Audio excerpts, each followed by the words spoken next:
You take all your business expenses and all your home expenses, put all that into the formula, divide it by how many days you're going to work, and that's what you need to net after your fuel, and you'll be Okay. successful. Okay. Now, I And didn't quite. it doesn't matter how many miles you run or what that load pays. Well, not what the rate per mile is. The rate per mile does not matter. Right. It matters if it covers your cost per day or not. Correct. Correct. So the way I was, and now you've just kind of opened up my eyes to something else because I wasn't quite following through on it. What I was looking at was the concept, and this is what I did, is I took all of my fixed costs, right? We know what our fixed costs are. We get them down as low as we possibly can so that we're still functioning, we're still operating, and we're not cutting corners, right? Right. Now, if you know your fixed costs on the day, it's going to be the same every single day, 7 days a week.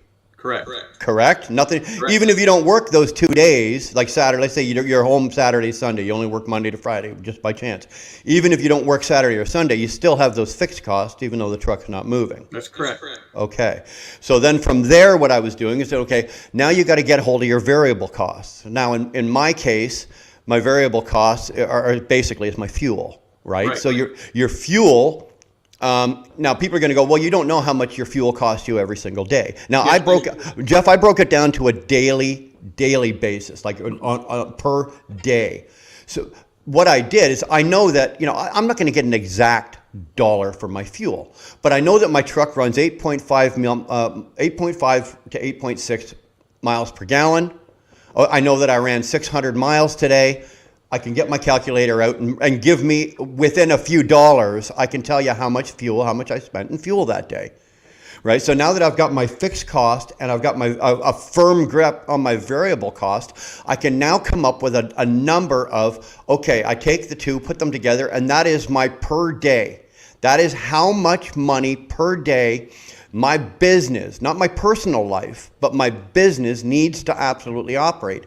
Now, how much is that if, do I need $4 or $3 a mile to cover that? In my case, no.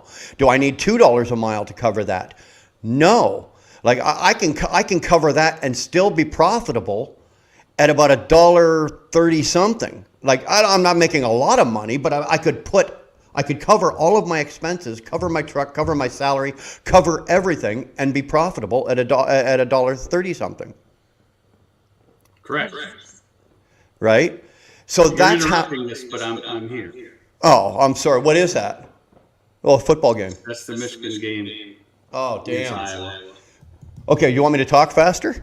No, we're good. Because that ain't going to happen. I don't talk fast at all. Yeah, we're good. But that's kind of the way I looked at it. And then I went, okay, so there's guys out there that they wouldn't touch freight. They wouldn't even look at freight on the load board for $1.50. That's right. Not a chance in hell. You know what they're doing is they're leaving a whole lot of freight out there because you know what? I'll grab that $1.50 because I don't need $1.50. I'll grab that $1.50. I'll put a little bit of money in the bank. I'll cover my costs. I'll put a little bit of money in my bank, but I'm going to move my truck to a more lucrative area. Bingo. Right? And that's kind of where I went. I took what you were doing and that's where I went with it. Now, I didn't, like you said earlier here, I did not let's work in the family, the house cost and all of that. Because my operating costs and my business stay up 100% separate from my personal life. Those monies never intertwine. Okay? But what I say about that is it's for those guys that are the single breadwinner of their family, and whatever they make, that's what's got to cover everything. Okay. But if you have someone at home that's making the money that pays all the house stuff, and the trucking company really stands on its own, then you don't have to include that. Well, here's the case here, okay? Until recently, because of my eyes, Darlene has always been self-employed with a business, but my company or my business has pretty much paid for everything. But the salary and the bonuses and the money that I pull out of that covers everything. Right, I don't have to use other personal monies or anything like that. So the salary that I have, I obviously put myself on salary. I get the same yearly salary every year. I go to my wife once a year and say, honey, can I have a raise? She goes, no. And then she gives me 3% and I carry on. But that money covers all of our house expense. So what this formula does, it's a mindset thing, because most truck drivers are in the mindset of rate per mile. Right.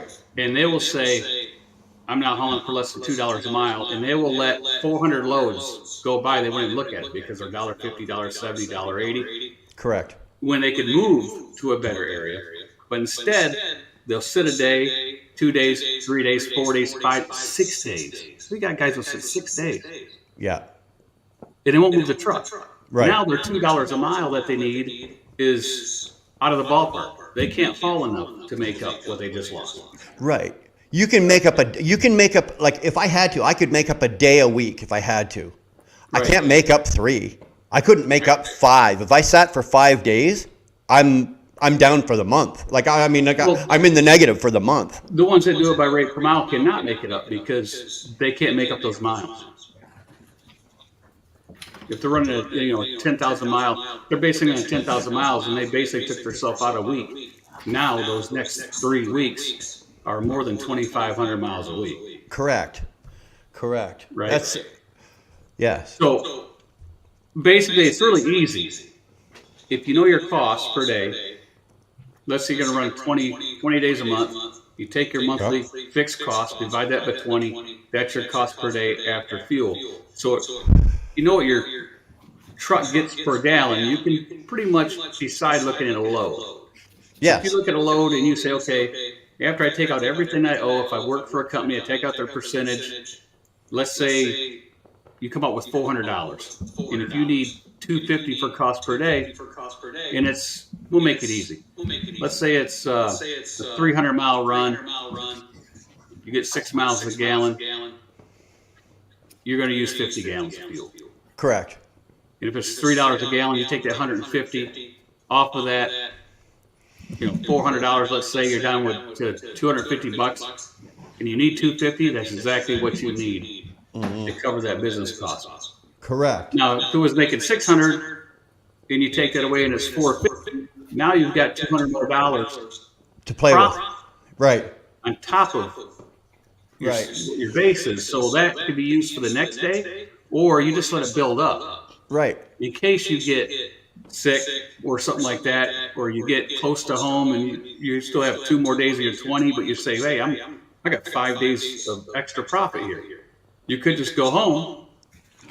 Correct. But you still have all your profit for the month. Shannon's a great example of that. She's at home a lot. Well, she's doing what a lot of people can't. What'd you say, Jeff? I said she does what a lot of people can't. Yes. Shannon hauls ass. Has a brand new truck, running around with a brand new trailer. Knows her costs. It gets it done.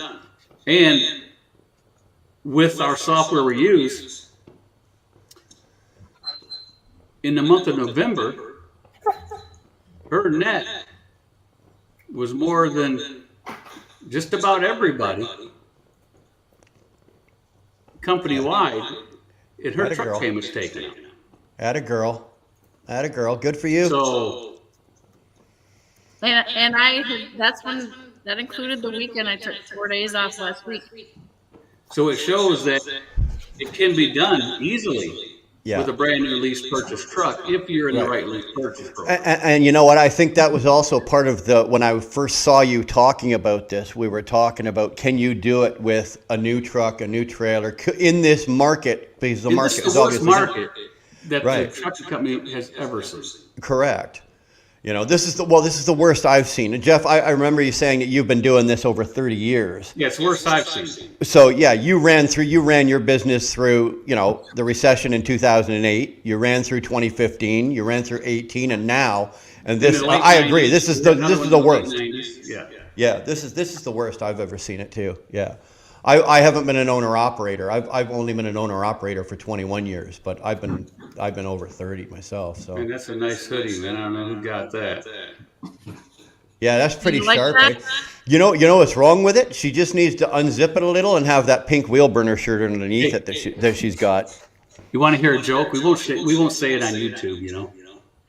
But I roll on over to give Shannon her hoodies, right?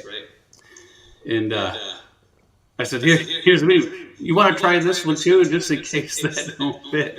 She's had those pumpkin rolls. You know?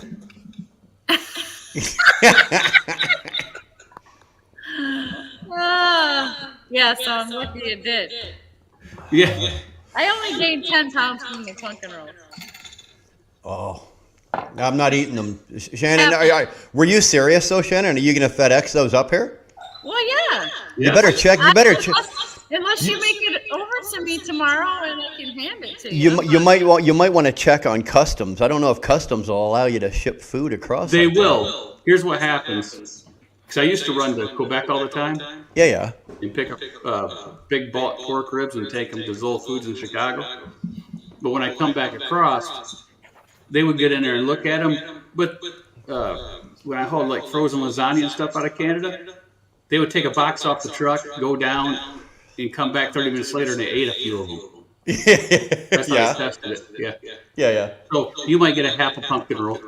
Well. No, if they taste it, it's all gone. Well, no, he'll get a crumb. He'll get a crumb. I don't want a crumb, but it's inspected by, Shannon, what I'm going to try to do tomorrow is I'm leaving here about 8 o'clock tomorrow morning.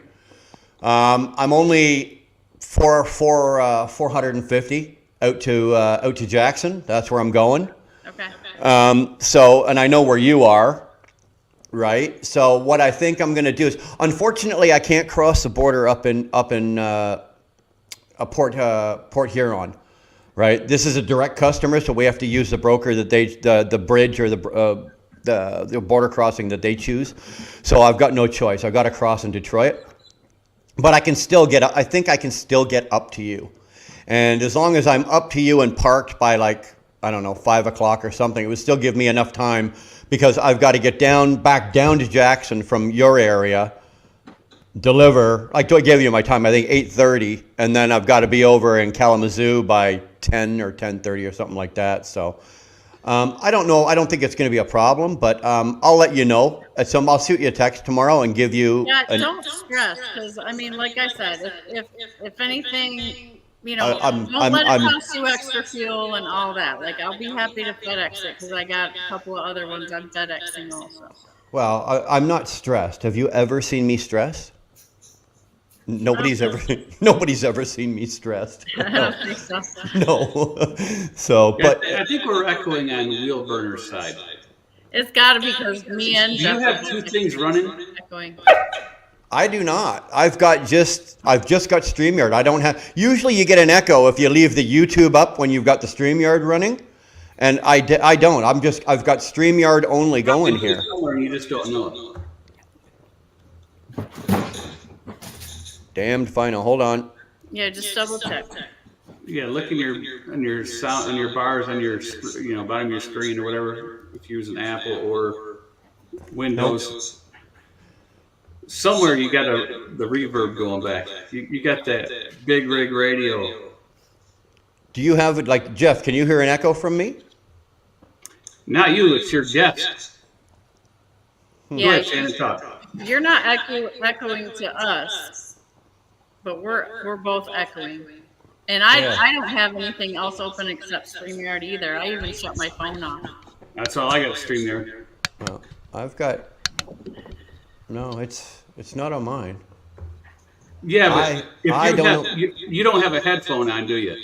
No, I've got is I'm using the speaker on the computer. That's what's doing it. And the mic. Because I'm talking and you're hearing me, but it's going back through. Hold on. How about this? We'll do this. Oh, it's going through his mic. Hold on. You could be right. Hold on. There's no end to Jeff's genius, I swear. How's that? Can you hear me now? I can hear you. Do we have an echo? All I've done is I've turned this mic off, and I'm using the mic on the computer. Right? So you shouldn't hear that. Let Shannon talk. Doesn't he have to turn off the mic on the computer? Yeah. No. What? You got to put headphones on if you're going to run the speaker through because the mic's going to catch it up. So we're echoing bad. Well, right now I've got this turned off. So doesn't matter. It picks up. I'm echoing, right, Shannon? Yeah. There's still your computer mic's still picked it up. Damn. All right, everybody go home. Hey, gang. Yes. So to run it, you have to put headphones set on or Bluetooth ear set. Yeah. All right. Well, the headphones I don't have yet, or I don't have. They're in the truck, so that's not an option. The earbuds I don't have here at home, so that's not an option. So I'll just, if everybody can. Oh, Snorla's now saying it's even worse now that I've turned this one off. Turn that one back down. Yeah, hold on. You see, this is what happens. This is what happens when Dar leaves me here alone. What space did you pump in? No, Faith is having the shower leftovers. Salad and broccoli. We had some pasta for the baby shower. Scorpion Trucker says that we have the echo and you're missing out. Not anymore. We're good. We're good okay. now? Yeah, we're good. How we doing now? Perfect. Yeah. Okay. Don't touch nothing. Don't touch nothing. I'm not touching both hands. There was actually I had forgotten about it. There was another option on there to remove background noise and to remove. So I hadn't clicked on it. My apologies, guys. Good job. All right. So she's having masticholi and salad. Well, yeah, she looks like she's really hungry because that was a massive bite. Is she eating a pumpkin roll? No. She's having masticholi, which is a penne pasta made like lasagna. Yeah, some masticholi, yeah. Yeah, and some salad. So she got that from Bob's Pizza. Jeff, you might know about Bob's. Oh, that's a gross place. That place is terrible. Two thumbs down on Bob's Pizza. They catered the pizza set. For the baby I don't like the pizza, but the pasta was good. Yeah, the pasta stuff and the salads are good, but the pizza? Yeah. So that's all we got was the masticholi, the salad, and the breadsticks. I mean, you could go to Luigi's on a bad day and be better than Bob's for pizza. Well, you know what? When you think about Michigan, you're not exactly thinking about pizza. What are you thinking of? Cold weather, bad fish, and terrible roads. You guys got the market corner. I think the only place I know of that's got roads as bad as you guys is some places down around the toll road in New York State and Quebec. He said, did you say bad fish? Bad fish. Have you ever lived in the Upper Peninsula of Michigan? No. Oh, but I know that there's several of your several parts of Michigan onto some of our lakes, and I know the state of Lake Ontario, and I know the state of Lake Erie, and it's disgusting. But Lake Superior whitefish is great. Yeah, I'll take your word for it. You never been there? No, I don't eat fish. I don't eat fish. We'll go snowmobiling up there, and we'll get some Lake Superior whitefish. I'll come up and do the snowmobiling. I'll do the we'll go to the tip of the Keweenaw Peninsula. The tip of the Keweenaw Peninsula, right above Houghton, Michigan Tech, and we'll get some Lake Superior whitefish at Joe's. We'll work. It'll be the best you ever ate. I agree with Stuart. Bad water. Yeah, bad water. Yeah, she's supporting it right there. Yeah, well, that's Shannon's fault, right? The bad water is here. Yeah, Shannon flushed the toilet one too many times, and she screwed everybody. That was that deal. Yeah, that's it. It's all my fault, It's all Shannon's fault. The UP is pure Michigan, man. That's great. Hopefully, that's God's country up there. Yeah. Well, we've got a lot of that. Like I don't know, Jeff. How you know what we used to say? Hey? Well, because I lived up there. So you know what we used to say about the people that live below the bridge? On Paradise? Yeah. What? They're trolls that live below the bridge. Yeah. I got hooked right into that one. Stop screaming at me, please. If you want real nice, come on up, Jeff. If you like snowmobiling, bring your snowmobiles up here. Like we can go just north. Like I'm out in the country up here, right? So we can go just north of here, and I can take you in places, and I can take you to lakes up here that no human person has ever stepped foot in. You would be the first person to ever put your foot in that water. We've got lakes up here that nobody's ever been to. We've got forests. We've got so much land, and we've only got 26 million people in it, right? So we've got areas of Canada where nobody's been. Sounds like snowmobile heaven to me. You want to go snowmobiling? What it sounds like. We can go snowmobiling, or skiing, or whatever you want. Like we've got it up here. Do you have sleds, wheel burner? Do you go? Do I what? Do you have sleds? Do you have snowmobiles? That's what they're called. It's something, you know what? Same with motorcycles. I had to give up riding my bike because of my back. No, you don't. No, you don't. I got a solution for that. Oh, I know that. There's now, I can now get back into and do this, but now I'm going to have to listen to my wife. She's not going to be happy about it, right? So why? Because you got 3 wheels instead of 2? No, I'm not getting on are you crazy? I'm not getting on a 3-wheeler. Oh, I will not ride a 3-wheeler, but I can now get on, like, you don't have to ride a stiff chassis motorcycle anymore. What's wrong with a 3-wheeler? No, I just don't like it. I've been on one of the, I haven't ridden like a true trike, like the Harley trike or anything like that. I've not ridden one, so I can't give you an honest opinion on it. Well, come to my house. I'll let you ride it. I don't think I'd want to. Because you buy one. You won. It's so amazing. No, I'll be honest, and I hate to say this. I really would, because my last bike was a 92 Heritage Softail. It was a beautiful bike, and I've always been kind of like a Harley guy and everything like that. But I've had the opportunity to ride some of the newer Japanese bikes, and I'll be honest with you, I'm impressed with them. They are very comfortable. They are very. Even somebody. I got one of those too. You want to buy it? You got what? I'll sell you one of those Japanese bikes. What do you have? What a 2008 Yamaha Roadstar. You want to buy it? Roadstar, okay. CCs? What size? 1800, $17.99. $17.99. How many clicks or how many miles? How many clicks? You know how many clicks? 13,000 miles.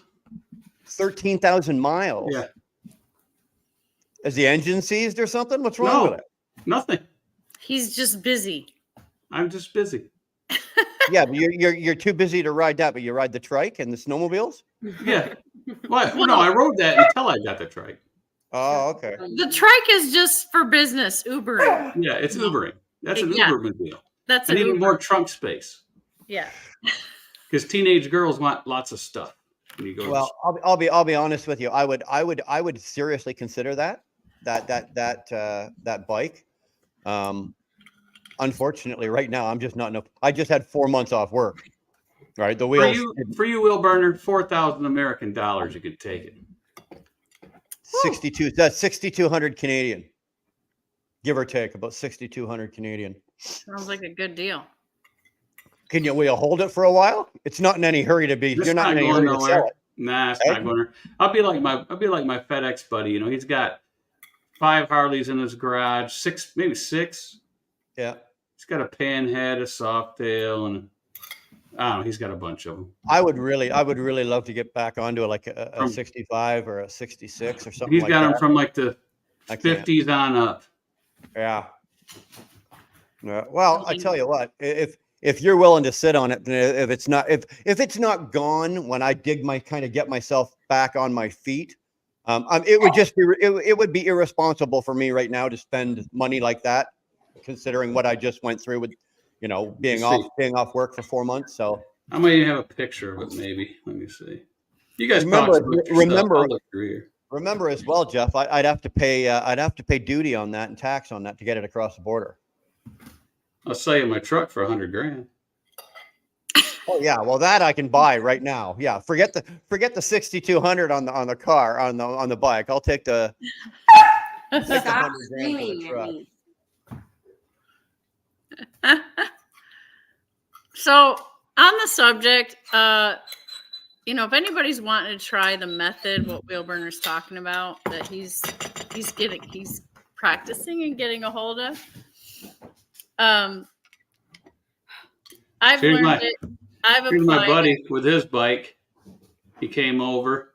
We got to pray for him. He's been in the hospital for 2 weeks. With what? Blood infection. I was going to say, I don't know if hopefully you he see didn't fall that. off his bike. No, that's a Springer. Let's see what else we got.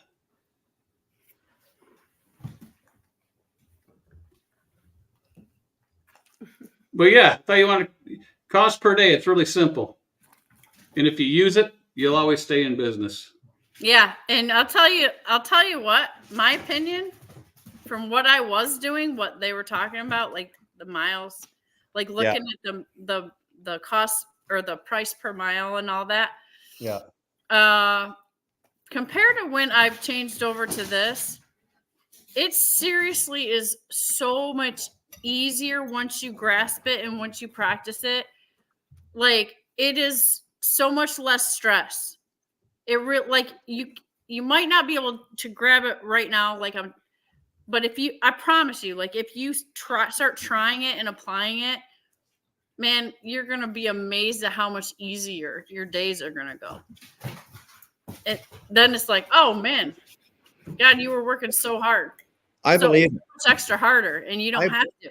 I believe it because I have some decisions to make. Some of them, something I've already spoken to you off camera, Shannon, about slightly.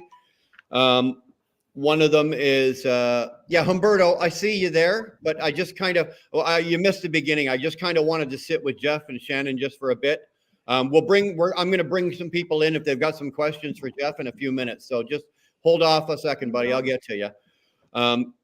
Like, for example, Shannon, like the company that I'm on with just got bought out by a bigger company, and it's not going well for us, right? It's not. A lot of the owner operators are hurting, and they're hurting, and they're starting to, a lot of us have to start making decisions of where are we going to go, because I don't move my truck willy-nilly, right? It costs money to move a truck. Right. And so, you got to be very careful in where you're going to go and what you're going to do to move the truck. And I'm actually looking at possibly trying a U.S. carrier again. I've done a U.S. carrier before. So I'm looking at doing a U.S. carrier. But the problem I've got is, unfortunately, like I said, I've just been off.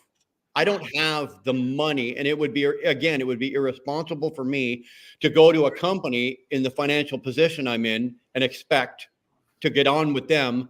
And then, 3 weeks into working with them, something goes wrong, and I'm knocking on their door going, hey, can I borrow $3,000 or $5,000 or $7,000 or whatever? So I want to make sure that my business is back on stable ground, solid ground, before I make that kind of decision. But it's hard to do that when you've got a clock ticking.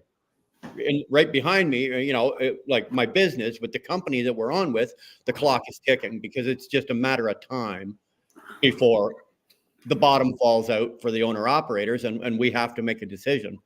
So that's kind of where I'm sitting right now. And I know, Shannon, you and I spoke about this off camera and everything like that. So it's unfortunate, because I enjoy working. I've been there, I've known the old owner. I've known him since 2015. The new owner I've just met, and the new company, it's the same company that I went up on the ice road with last year. But I guess their direction for what they want us, like our division, to do has kind of changed. And we don't have the support, like the management support. There's no leadership, right? They've basically put some management in there that's not qualified to do the job, that can't do the job, and we're failing terribly. So yeah, I'd ride that. Yeah, that's the bike right there. I'd ride that. I got no problem with that. What size wheels on the back of that, Jeff?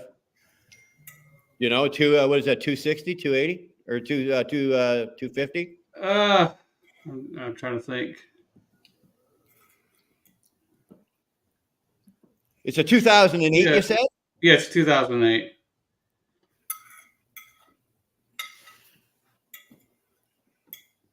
Brian, is that stuff that begins? It's a 1700, right? So it's a 1700 cc. Yeah.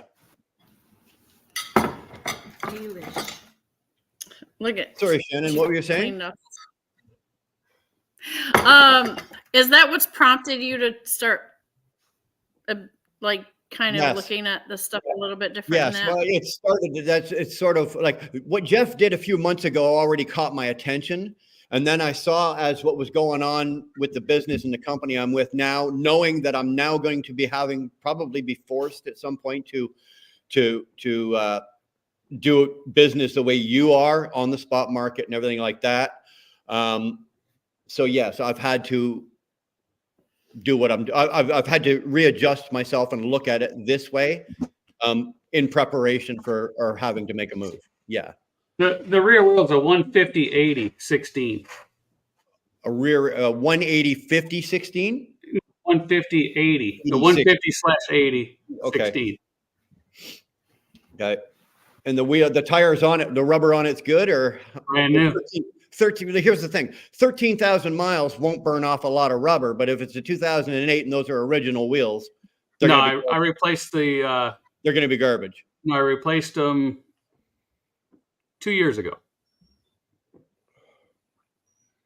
Well, so far, front and back. Good. It looks pretty good because we're talking about it, and my wife is in the chat, and I haven't seen her put up a great big no yet. Oh, the chrome is spotless. I don't care about chrome. I would probably all chromed up. I'll bring it into the shop and I'll put it up on the stand and I'll probably rip all the chrome off it. Everything's chrome on it. The motor, you can't rip it off. I mean, you could unbolt it all, right, and then get. Well, if the motor is chrome, but like the oil cover, the motor's chrome. No, everything's chrome.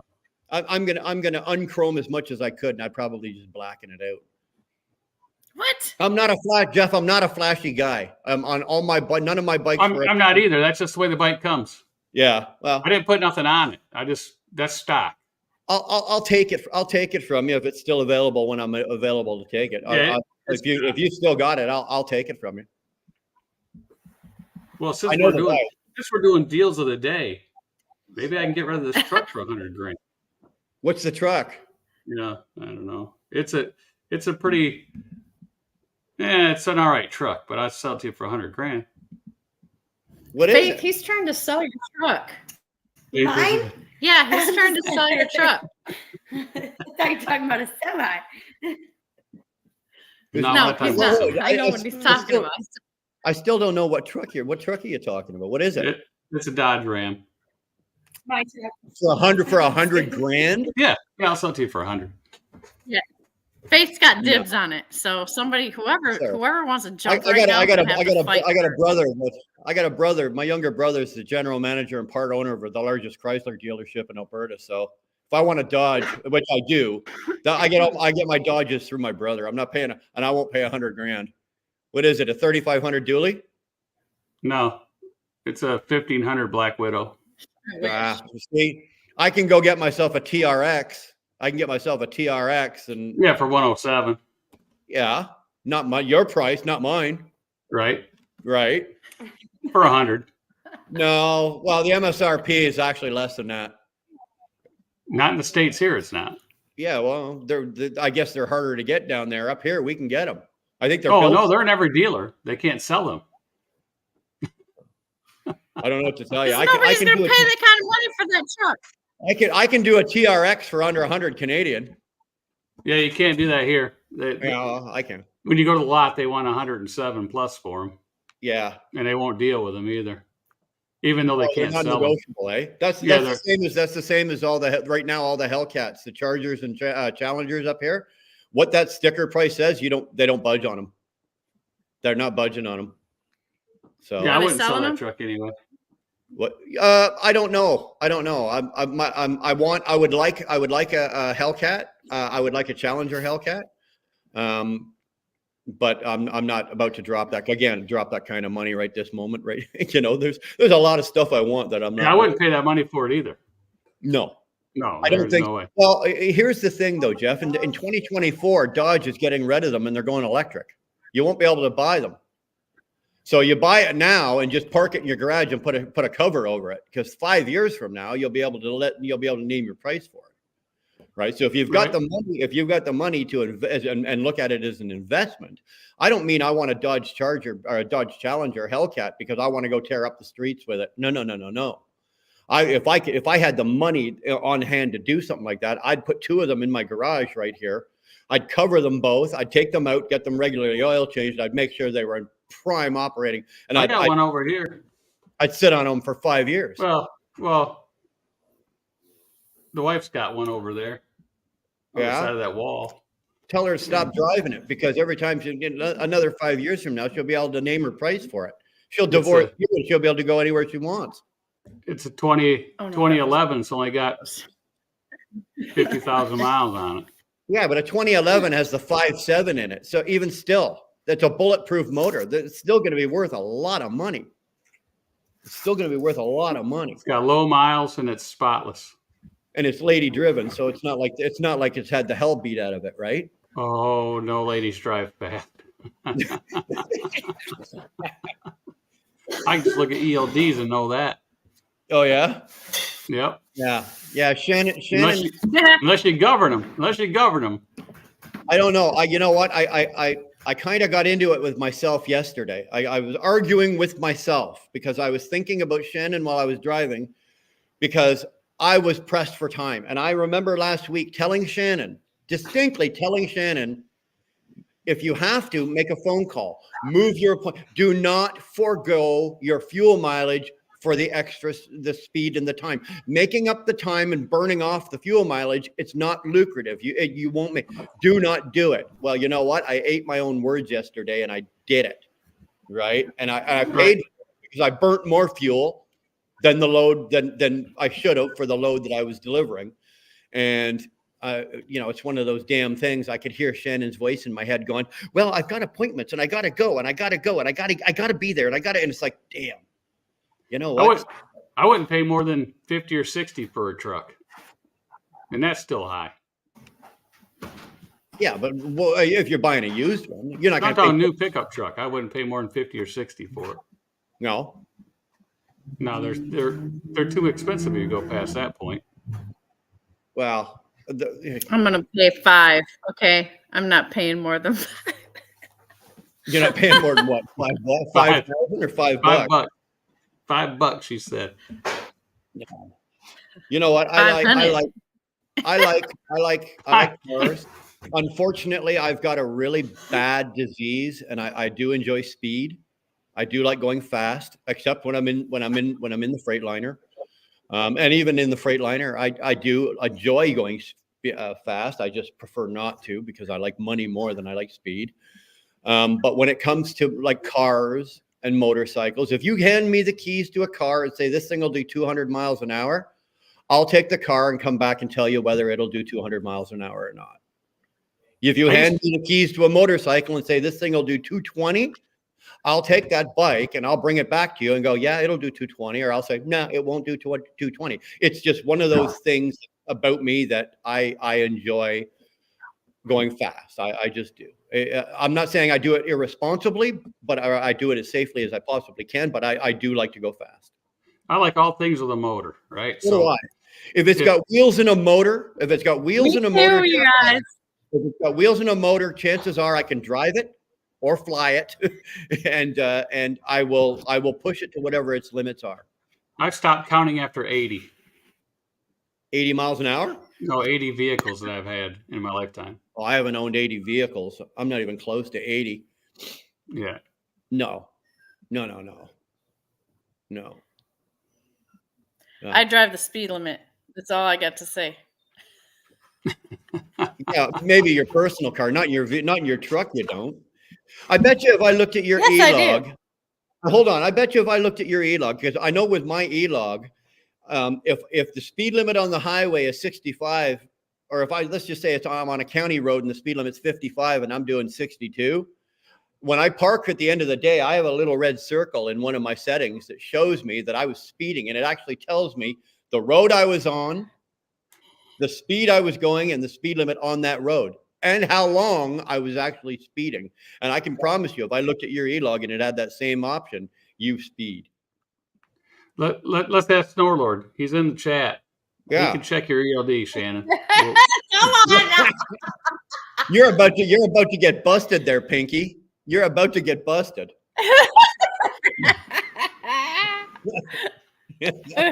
Yeah. Yeah. Snorlord is not. He's going to plead the fifth. That's what Snorlord's going to do. Shannon, Steve's going to throw you under the bus. He's throwing you under the bus. He wouldn't throw me under the bus. He wouldn't throw me under the bus unless Jeff asked him to tell him something direct. He just logged in. The truth, so that's how it goes. Look at that. He just logged in. He just logged in. Shannon, you're about to get ratted out there, babe. Spot, does he? You didn't send him no pumpkin roll.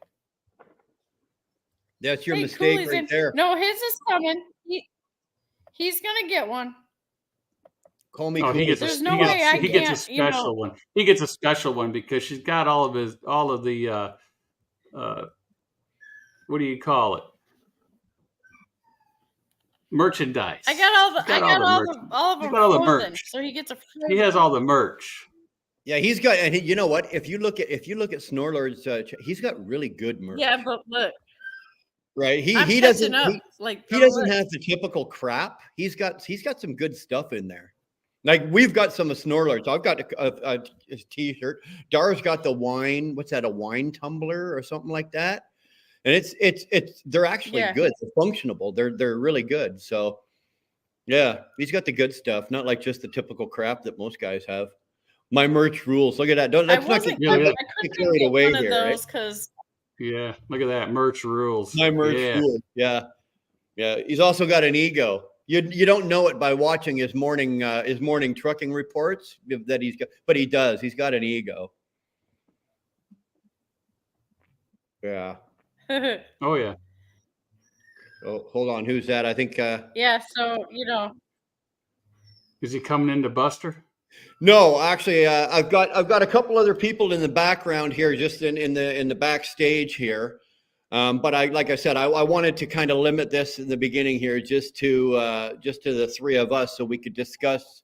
I wanted you to discuss what we were talking about, the running per day. Well, now everybody's putting how many cars and bikes they had. So we got a dozen here, and trucks so far, and 9 bikes. So GW Bulls, he's up there. He's like 20 something.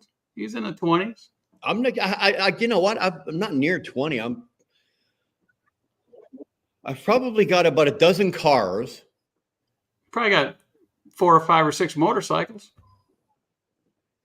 I've owned 4 bikes. So I got about a dozen cars and 4 bikes. I've probably owned more more tractors, more but big trucks than I have. If you include those, you're over 20. Yeah, probably. Okay, so if you want to count the trucks that I've already got, as the big trucks, then the only truck, and I said this to Shannon, the only truck manufacturer I've never owned is I've never owned an International. And I love her truck. You did really well with that, Jeff. I've owned 2 of those now. Do you? Beautiful. I do love her truck. Now, I've never driven one. So I can't give you that opinion, but I've been in Shannon's and I know our company, the company I'm with right now, they have all of theirs are 2017s. I'm not impressed with those, but I do like Shannon's. I don't think I would have a problem driving Shannon's truck. That thing's a tank. Well, you were tossing around the idea of taking your wife on the road with you when you were considering, looking around at International. So yeah, that's kind of what I think you were trying to consider. Dar's comfort. Yeah. When I went out and looked for that truck, I went to Volvo first. Right. And they really didn't have anything. But they said, well, we have this Mac. Right. So, the outside, I said, okay. And I seen those little sleeper windows. I'm like, those windows aren't no good. But that's smaller than a damn cereal box. They're tiny inside. Yeah. So then I go inside there and I'm like, no, I wouldn't drive this thing. So I wouldn't expect anybody else to drive it. So in the sleeper had like a step up in the back, which I didn't like that because, you could fall or whatever. So then I was just driving. I was going to go over to Kenworth and check what they had, and they really didn't have anything at the time. I drove by International, and I seen it sitting out there, or not that exact truck, but a truck. Pulled in there, and the guy said, "Yeah, that is a red one, so that one's available." So I drove it. By the time I got back from the test drive, they've already sold it. Somebody else bought it on the phone. Oh, no kidding. Yeah, so then I was walking out the door, and he goes, "Well, I got something. Hold on a minute." And it was a truck that the owner-operator had spec'd out and ordered and hasn't came to pick up. So I said, so you were in the right place at the right time for that deal. Yeah. That's a nice deal. That's a nice deal. I think I would like, because we can pick those. I don't know what those are costing in the U.S., but right now the 24 or the 23 LTs, brand new LTs up here right now are going at about 235 Canadian, 235 Canadian, which is good because, a T680 right now is going to run you 285 Canadian. Yeah, that was a 24, and, we didn't pay nowhere near that. No, I understand you did really well with that. What I was most impressed with is the warranty deal. This 6-year, what's that, covers everything but light bulbs and tires pretty much. No, covers the light bulbs. Oh, it does. Okay, well, doesn't get back. I don't think there's another manufacturer that has that kind of warranty, is there? No, it covers all the switches and everything. It's a top of the line 6-year, basically bumper to bumper chassis and chassis and everything. It's a chassis warranty included. Yeah, see, that's so important. That is so important. A lot of people just don't get that, eh? They go in and buy the truck, but they don't think about that extended warranty, because you got to think about it. A lot of these new trucks, Jeff, you were driving trucks back before they were pre-emissioned. You were driving back in those days. These days now, the lifespan on most of these trucks is 5 years. Yeah, right? So when I bought that truck, after 5 years, it's a boat anchor. He gave me the price, and I said, "No, I'll pay this much." And he's like, "Well, we can't do that." And I said, "Sure you can. All you got to do is say yes." Yeah. And he says, "Well, I got to call somebody." So he called somebody, and I said, "No, we're not going to be there. I'm going to pay this price." So I start to walk out, and he says, "Hold on a minute." And then the sales manager comes by and says, "Look, can you meet me here?" I said, "No, this is where I want to be at." So he said, "Okay, sell it to him." So he sold it to me. And then we picked it up, or we were going to pick it up. And they said, and I asked him about that warranty, because I seen it in an initial order. And he says, "Oh, no, that doesn't transfer to you because it was ordered by somebody else. And, you're now the new buyer." I'm like, "No, the other person never was the buyer." So what they did is, to get me that price, is they were taking those warranties, right? Right. And they're subtracting them out of the deal. But we got the warranties. Yeah. Mm-hmm.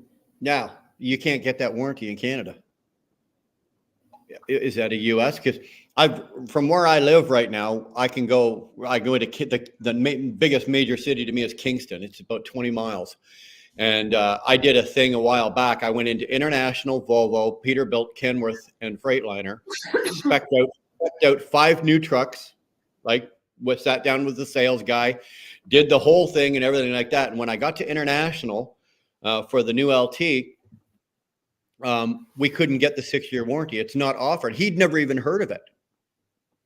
He actually had to make a phone call to another guy and go, "No, it's available, but not here. We can't get it." It's U.S. only for that one? The U.S. only deal for a 6-year warranty on that truck, which I would do. He's got it. He's got it. If I could get it right now, because my Freightliner is a 2020, and don't get me wrong, I love it. It's still doing the mileage. It's still, I've done nothing on that truck, Jeff.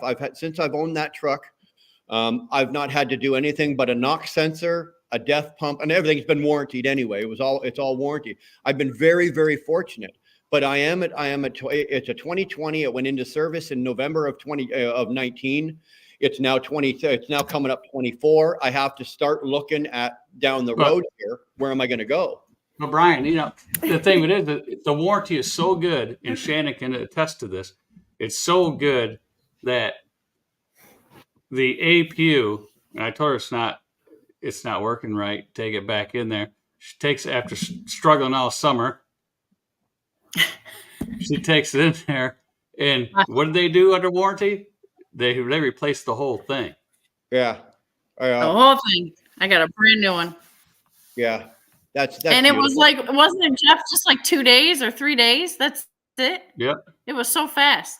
Yeah. It also, don't you, with that warranty there, doesn't it also bump you to the front of the line? So if you roll in and there's like a 3-day or a 5-day wait or something to get your truck into the shop, don't they bump you to the front of the line, or they move you up there? It's like, almost like, who was it? Freightliner or Volvo has that. Volvo has that service that you can pay for the extra service, and it'll get you immediately when you walk in. Well, there's only 2 trucks I'll ever buy to do any type of, either for myself or for lease purchase, and that would be Volvo or International, because I have really good reputation with the International dealer here, and the one up in Birch Run area, and the Volvo dealer right down the street, because I know everybody in there. I dealt with them for 20-something years. Okay. So just like the International dealer, Shannon goes in there, they take good care of her. Yeah. Yeah. I think a lot of that, people, right? Well, Jeff, when you go into the dealership now, say you're going to International, or you go into Volvo, when you've spent, let's say upwards of over the years, you've spent upwards of $1 million of your money in their dealership, you're going to get better service, right? Right. It's just the way it goes. You build a rapport. I don't have that here where I live now, because we've only lived here for 5 years. But when I was living down on the other side of Toronto, in the bigger cities, down by Hamilton, I had that with the Volvo dealership down there, where I bought a brand new Volvo in 2014. Same thing. So and then I bought another truck, because we used to be a multi-truck operation. So all of my trucks came out of that Volvo dealership. I had no problem. I could phone them and say, okay, I've got to check engine light. I'm 30 miles away. I'll be there in half an hour. And they'd have the door open waiting for me when I got there. Why? Because, in the span of 3 or 4 years, I'd spent, $700,000-$800,000 worth of my money in their dealership, and they appreciate that. Yeah. Like we had a truck down, he was down like a month, and I called him and said, why aren't you rolling? Well, they don't have the part, because TA ruined his truck, and they ruined the oil filter housing on a Volvo. And he said they didn't have his part, and they don't know when they'll ever get it. It's on back order. Yeah. In a lot of places, they're not going to give you that part unless you get your truck fixed there. Right. Right. At that dealership. So I said, well, I'll find that part. So I just went up to our local shop there, went in and talked to the people I know in there, and they says, let us check. Oh, we got that part. We only got one. It's sitting in Pittsburgh. I said, I need it. Okay, we'll have it here tomorrow. Yeah. Yeah. Paid him the money, and I had it, and I Ubered it down there to the dealer that the guy had his truck parked at. Yeah, that's nice. I've been fortunate with the Freightliner as well. I got lucky in Detroit, just outside of Detroit, blew the water pump, and I was able to limp it into the dealership down there, and they didn't have one. And it was going to be 3 or 4 days before they had one. I called over to the Canadian side. I called over into Windsor. They didn't have it, but they had one in London. And as soon as I told the dealership in Detroit that, okay, I've got one in London, we're going to get one of my guys to show up. He's coming by here. He's going to pick it up and bring it. He'll bring it here by tomorrow morning. As soon as I said that, for some reason, they started looking around, and they were able to find one in Indiana, somewhere in Indiana, and they were able to get it in like 12 hours. And, I appreciate that. And you know what? Now I did a video from their dealership, and any other time I'm in that area, if anything happens, I will definitely use that dealership. I will talk highly of them. I got no problem with that.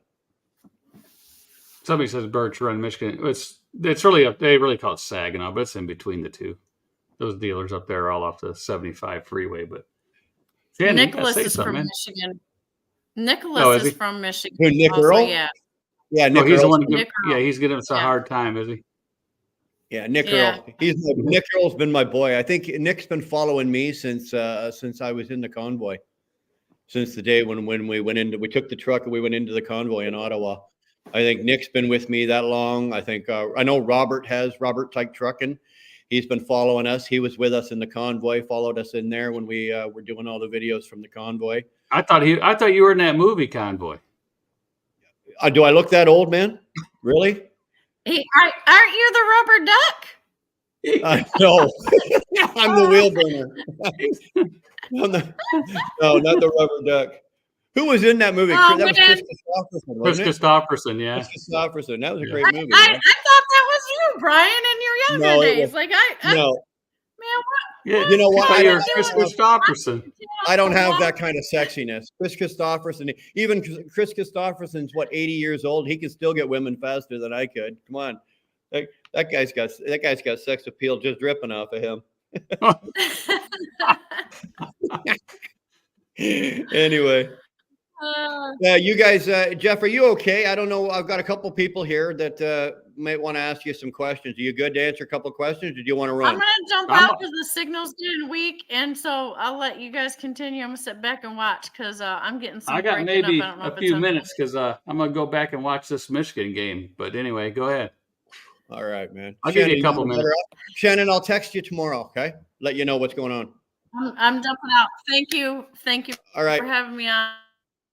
Thanks, everybody. Yeah, your signal sucks. Bye. Does it on purpose? No. My signal. Yeah. Going out. I think my wife does the same thing when she wants to get off the phone. It's like, yeah, starts. Nope. Anyway, what do you got? We got Humberto. Hey, brothers. Here, what's going on? Here's something interesting, Jeff. Humberto's another Canadian. He's a friend of mine. And he's on with Landstar, and he's doing really, really well. Really well. Thanks, God. Things being very good. You guys, before talking about the cheap freight, some people do not take I learned one thing. Before, when I was like Brian, working for a company, get paid by the mile, I was seeing people taking $1.50 a mile, something like that. I was like, that's so stupid. Yeah, but now I'm in their shoes. I'm thinking different because you don't get paid the dead miles. Like if I have to run from here all the way to Minnesota, I do not get paid for that, only from the loads to the destination. So sometimes we need to find some small, even in $1.50 a mile, I can run my truck $1.50 a mile. My truck does 9.5 miles per gallon. If I send some pictures to Brian and everything, was amazing. This is a 2022 Peterbilt with a Packard engine. Before I bought this truck, people was talking very bad about the Packard. Listen, I have 10 years warranty on a DPF system. Everything related with the DPF is 10 years warranty. Engine, 7 years. Transmission, 7 years.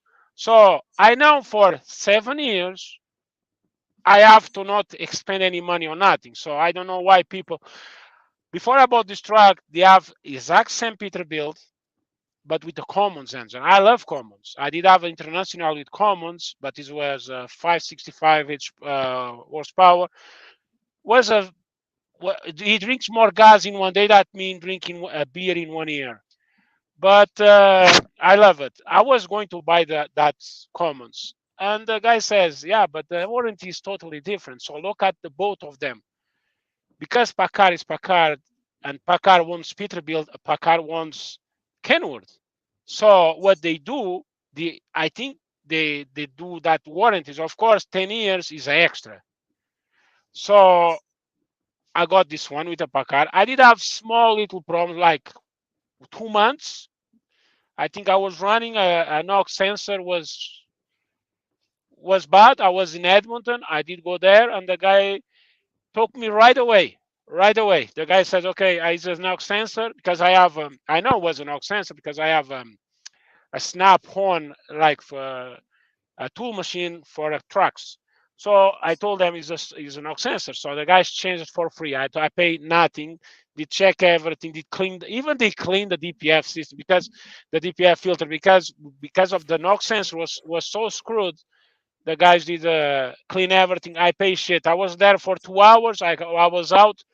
Man, I don't know if any truck with 16 gallons of DEF does over 3,500 miles. That's what this truck does. 15 That's good. gallons. No, That's sorry, good. 16 gallons of DEF, 3,500 miles. And I have one That's 3 second. tanks of fuel. And I have, I think, is 250 gallons. I never go that low. One time I did it, but I never let go that low. Let's say right now I have between the red, like you have like the empty, and then you have the reds, and then you have the another line. So I'm between of both of them. And I already have 1,866 miles. So you're on 3/4. Yeah. Yeah. Good. So no, this truck does very good. I'm super happy. My That's why. Cascadia right now. Now, mind you, I've got 506,000 miles on it now.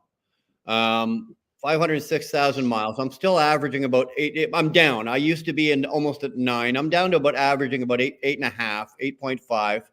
Yeah. I got 270 gallons. I got 135 aside, right? So 270 gallons, and that'll get me almost 2,000 miles if I'm very careful. Yeah. I'm very happy. I'm satisfied. No, you're doing good too, Brian. Even 8.5. It's a very, very, very good. That's very good. Well, very good. Yeah, but you got to think about. I think right now, I don't recall in the last. I haven't checked in the last. I don't know. Let's say 5 or 6 months because it hasn't been a priority for me. But the industry standard, I think, at the last time I looked, was somewhere around 7 still, and that's the industry standard, like the across North America, with the average is still 7 miles per gallon. And I tell you right now, that sucks. No, that should be different because, man, okay, you or I don't know about Jeff what this truck does, but we're doing good on our trucks. In these trucks, they do like you, Brian, me. It's very good. So our fuel surcharge, and even me, I get more on a fuel surcharge because I make money on a fuel surcharge. I make money on my fuel right now. I did go from fuel surcharge every week that comes back to me is actually more than the fuel that I spend every week. Yeah. So I actually make money on my fuel surcharge. On this run, I did it from not this run. Actually, that is a small run. So, but the run I did before from Edmonton to Tennessee and come back, I got paid 68 point. Okay, they had 0.689 cents per gallon per mile, US dollar. That's what I got paid on a fuel surcharge. Man, my truck does that not even close. Yeah. So just imagine I'm doing like at least 30 cents. At least, if I'm gonna calculate that load actually was a heavy load, so I was at 9.1. I did it. Maybe it was like 40. I put on my pocket maybe 38 to 42 cents per mile on a fuel surcharge. Right. Because they do like a 7. They do like 6.5 or 7 or something like that. So the fleet average on the fleet that I'm on right now, the fleet average right now is 6.8. 6.8, yeah. 6.8. That's what they do. That's what they do. So, and listen, hold on, Jeff. I won't keep you. But I do want to ask you a quick question because you're and this is a roundabout question, and maybe I should be asking you in private, but I'm going to throw it out here. You are a 100% owner-operated run company. Correct. You've got no company trucks. You're all 100%. Is it within your wheelhouse, or is it within like trucking's wheelhouse to take a Canadian? I know you can. I know the U.S. companies can take Canadian trucks and Canadian drivers, but like, for example, if I was to come work for Like Trucking, I would still have to back and forth. It doesn't matter where I'm plated out of. I'd be plated out of wherever you plate out of. I still have to go back and forth across the border, the way I do it now.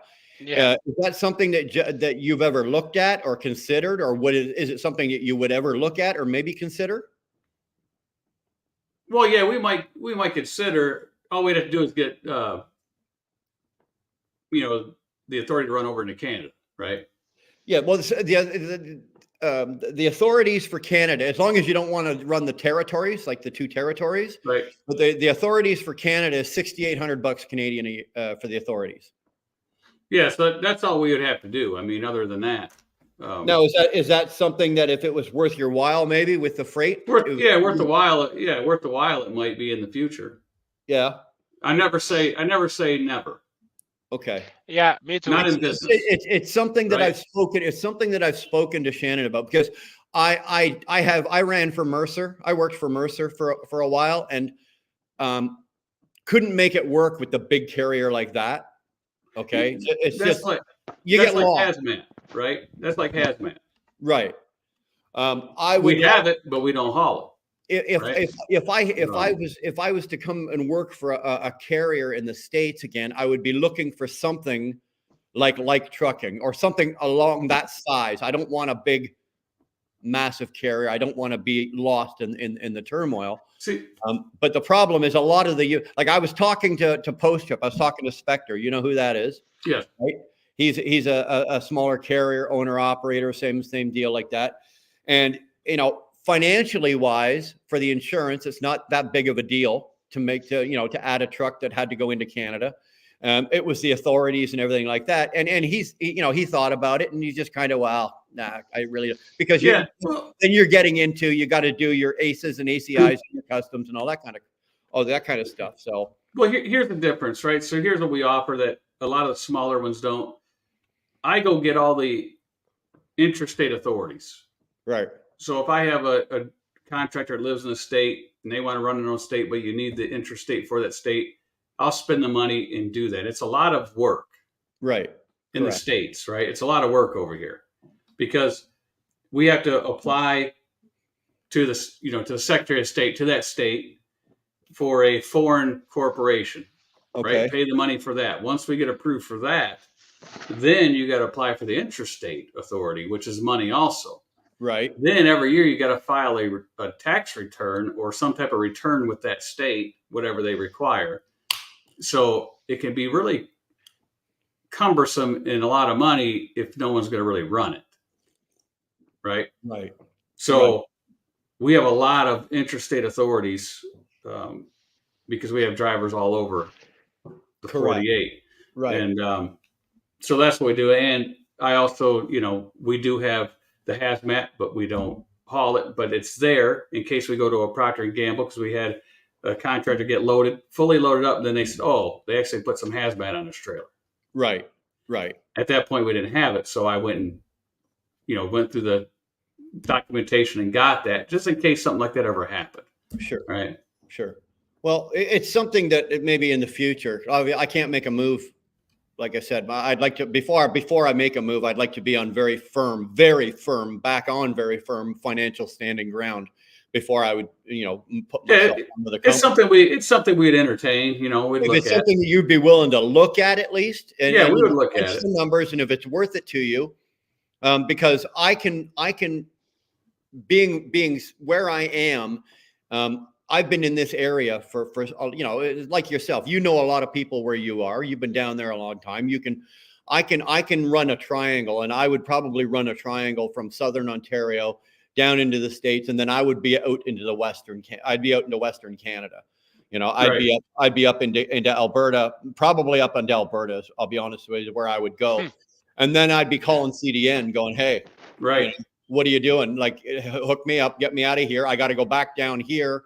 Then I'd be probably be calling Snorlord going, okay, I need something either going back up to Alberta but I got to go back up to Canada. Right now, the Ontario market is not good. It's oversaturated. There's just too many trucks, too many trucks, not enough volume. But the Western states now, Westerns are all right. Western states are very, very good for us right now, from what I understand. So I can do very, very well, but I need a carrier that is willing to work with me. Right. Sorry guys, I'm staying on the West is because of that, Brian. It's too many shit in I'm being on the West basically. Just Alberta, Texas, like pick up in Texas or wherever, come to Alberta. I sometimes I have to go to Montreal. Like now I have to go because I have to do the oil change on the truck and some other things and pick up my trailer.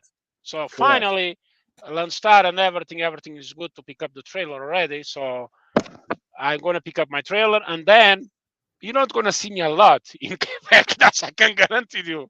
I know. So, but All right, Brian, I got to roll. trying to get myself set is all I'm trying to. All I'm doing is asking questions to intelligent people. I'm trying to surround myself with the smartest people that I possibly can to try to get myself somewhere in the future. And that's all I'm doing, Jeff. I'm just asking the questions. If it's something that Like Trucking is possibly willing to maybe even entertain, then you know what? Maybe I'll come see you in a few months when I'm in a better position and maybe talk about this. Yeah, we'll look into it. Yeah. Thanks for having me on, Brian. We got to I roll. appreciate it, man. Nice Thank you, Jeff. I really do. Keep up that Peterbilt. Talk to you later, man. Appreciate it. Man. We'll see you. See you, Bye. Jeff. Hey, Brian. Here you go, boys and girls. That's the professor for you. Yeah. Who was the first one that called him that? I think, who was it? Somebody, I was in a chat, and they were referring to Jeff as a professor. And I can't remember who the hell that was. I think I was in Snorlord's chat, and somebody was talking about Jeff Like, and they were saying, oh yeah, that's the professor. And they're probably right. He's one of the smartest guys in the business that I know. And I've been doing this a long time. And I do like to like I said, I try to surround myself with smart people, at least that are smarter than me. And Jeff's definitely one of them. So yeah, he's doing great. Yeah, I would really, I think I could do really well working for a company like. I think not only could I do well for them, but I think that they would do well with me, considering the way that I run. You know, the way that I run is I run very much like Shannon does. I just don't like to stop. I like to go. I like to work. I like to run. I like. Yeah. My theory is, if there's money left out I'm not leaving money out on the table for somebody else to pick up. If there's money out there, I'm going to get it. Right? You know what, Brian? I don't leave money out there for anybody. You know what, Brian? What do like these companies, like the company you work for and the company I was working for? No trips. That's bullshit. Man, I'm being busy. I'm booking loads. Sometimes I have loads, like I'm doing a loads, and I have like 2 or 3 loads already to go to the pickup. I hear you. I've been happened that. How come this company saying to us, it's no loads? That is just bullshit. I don't know why he's doing that.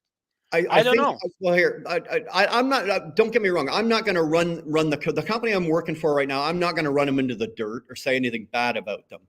But what I am saying is that the people at the top in our office, there's been a turnaround, and the new leadership doesn't have the experience. They're changing everything. Be doing what they're doing. So when they're saying there's no loads, it's not that there's no loads. It's just that they don't know how to. For example, they don't know how to negotiate their numbers properly. And I know for a fact that they've put some bids out on some lanes and they're way too high when they don't need to be that high. Right. So they're bidding themselves out of work that they're, and they're asking for money that we need to run for, we need this lane has to be at $3.35 a mile. Well, no, it doesn't. You guys can do it for $2 a mile and still make a real nice profit on it. Right. And because of that, we are suffering for it, because you got to remember, it is, as in any business, yes, in any trucking business, we're the truck drivers, we're out here, but we're pretty much relying on these people in the office for our income, right? Yeah. When you were with Andy, right, it was the same thing. If they didn't give you your load, you didn't go anywhere, right? So if you 1 week you could run a 3,000 mile week, but the next week you're going to run 2,000 miles and go, what the hell happened? So you know why I left? The last 2 weeks was 700 miles. The first week I told him, if that's gonna happen to the next week, I'm not gonna call you guys anymore. I just leave. That's what I did it. And then the guy called me like 3 days after. I have a load. I said, shovel the load in your ass and not call me back again. Bye. Exactly. That's what I did it to him. Yes, I was staying 2 months home, and I was already paying this truck. Because I was not imagining about Landstar taking forever. Even I was so pissed with the girl I was talking with, the recruiter. And I said, you know what? I have a truck payment. It's not because I don't have the money to pay the truck, but I have truck payments. I'm not here to lose money. I'm here to make money. So I almost go to two companies in Canada. Like first was Armor, and another one was Bison. But then, go ahead. No, I was saying, I remember when you were looking for other companies, you were looking, because you asked, you called Dar. Yeah, I was spoken to Dar. So you were asking Dar for a couple other companies of what we could run for. And it's like, I call your company also. I spoke to, I think her name was Cindy. Cindy, yeah. Cindy. Yeah. She sent me the pay packet. She sent me everything. But I look at, I did not like it.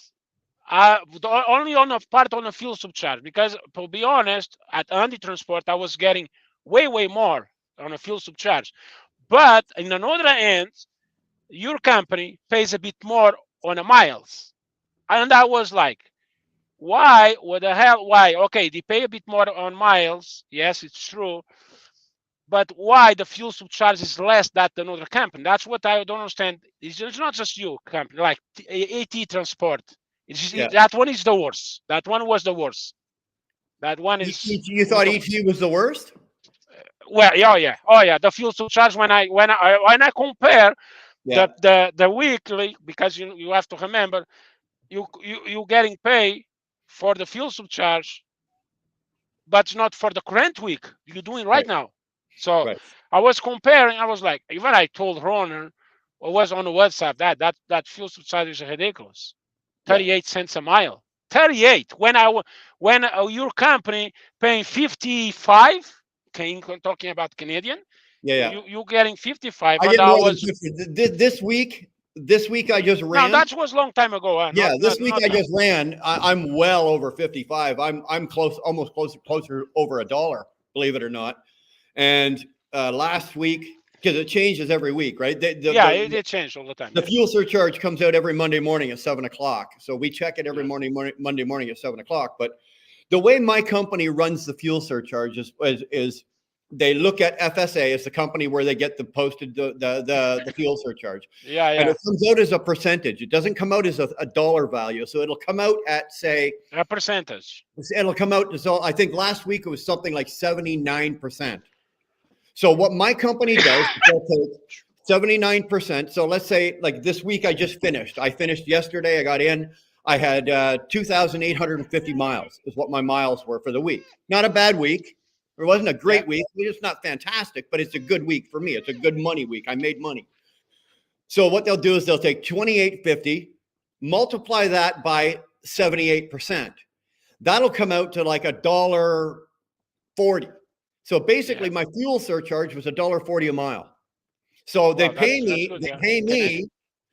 me a flat rate of $1.52 a mile, plus the fuel surcharge at $1.20 or $1.40 or whatever it comes out to. I'm just doing rough in my head. Yeah. This changes all the time. So I'm running my truck with the fuel surcharge and the flat rate. My mileage comes out to about, say, $2.55 or $2.60 a mile, or $2.70. They'll come up to $2.70 a mile is what I run for, right? And people are like, "Holy fuck, that's good." Yeah, that is good. But if you're only running, like, I ran 2,800 miles, but if you're only running 1,300 miles, I don't care if the fuel surcharge is 120%. You know what I'm saying? Yeah. And that's why I go, okay, so if I take that, say fuel surcharge comes to $1.20 something or whatever a mile, or $1.40 a mile. Let's just say that. Hey, Stu, let's just say it comes out to $1.40 a mile, and I multiply that, and I look at, okay, how many miles I did. So that comes out to, say, $1,700 or $1,800. Well, I only spent $1,350 in fuel, so I just made $450 on my fuel that week. I spent less on fuel than the fuel surcharge coming back to me. That is good. Right. Anytime. But the thing is, the company has to give you miles. The company has to give you at least 2,800 miles, at least. Well, no, you see, no, that's not true. 2,500 or something. But if you don't do miles, the miles that you run, the miles that you need depend on how you have your business set up. Now, I'm going to be 100% honest with you, okay? The way Dar and I have our business set up, that I can run a 2,000 mile week and still be profitable. I'm not Yeah, going but you want to make save some money too, because I'm you not do 600 stacking miles a money. day. I'm not stacking money on the pile as high as I want or as fast as I want. Yeah, that's the thing. But I'm still making money. I'm not losing anything. I'm not going, oh my God, how am I going to make my truck payment? Oh my God, how am I going to pay for this? I'm not doing that on 2,000 miles. But that's only because, ever since we've been in business, we've always had the firm grasp of, okay, you keep your fixed costs low, you don't get stupid with your variables, and you control your speed, your fuel mileage. And I learned the lesson the hard way. I had the very fuel efficient Volvo, but I got sick and tired of all the sensors and all the DPF and all the, and then I said, well, you saw, Humberto, you saw what I did. I have a truck like yours, man. I you know what? Screw that. I went and bought the 97 W9. I paid cash for it, right? So I had no truck payment. And I thought, the difference between the truck payment, I'm still going to make more money, even though I'm going to pay more in fuel, right? I'm going to pay more in fuel. It's not a fuel. And I was wrong. You was wrong.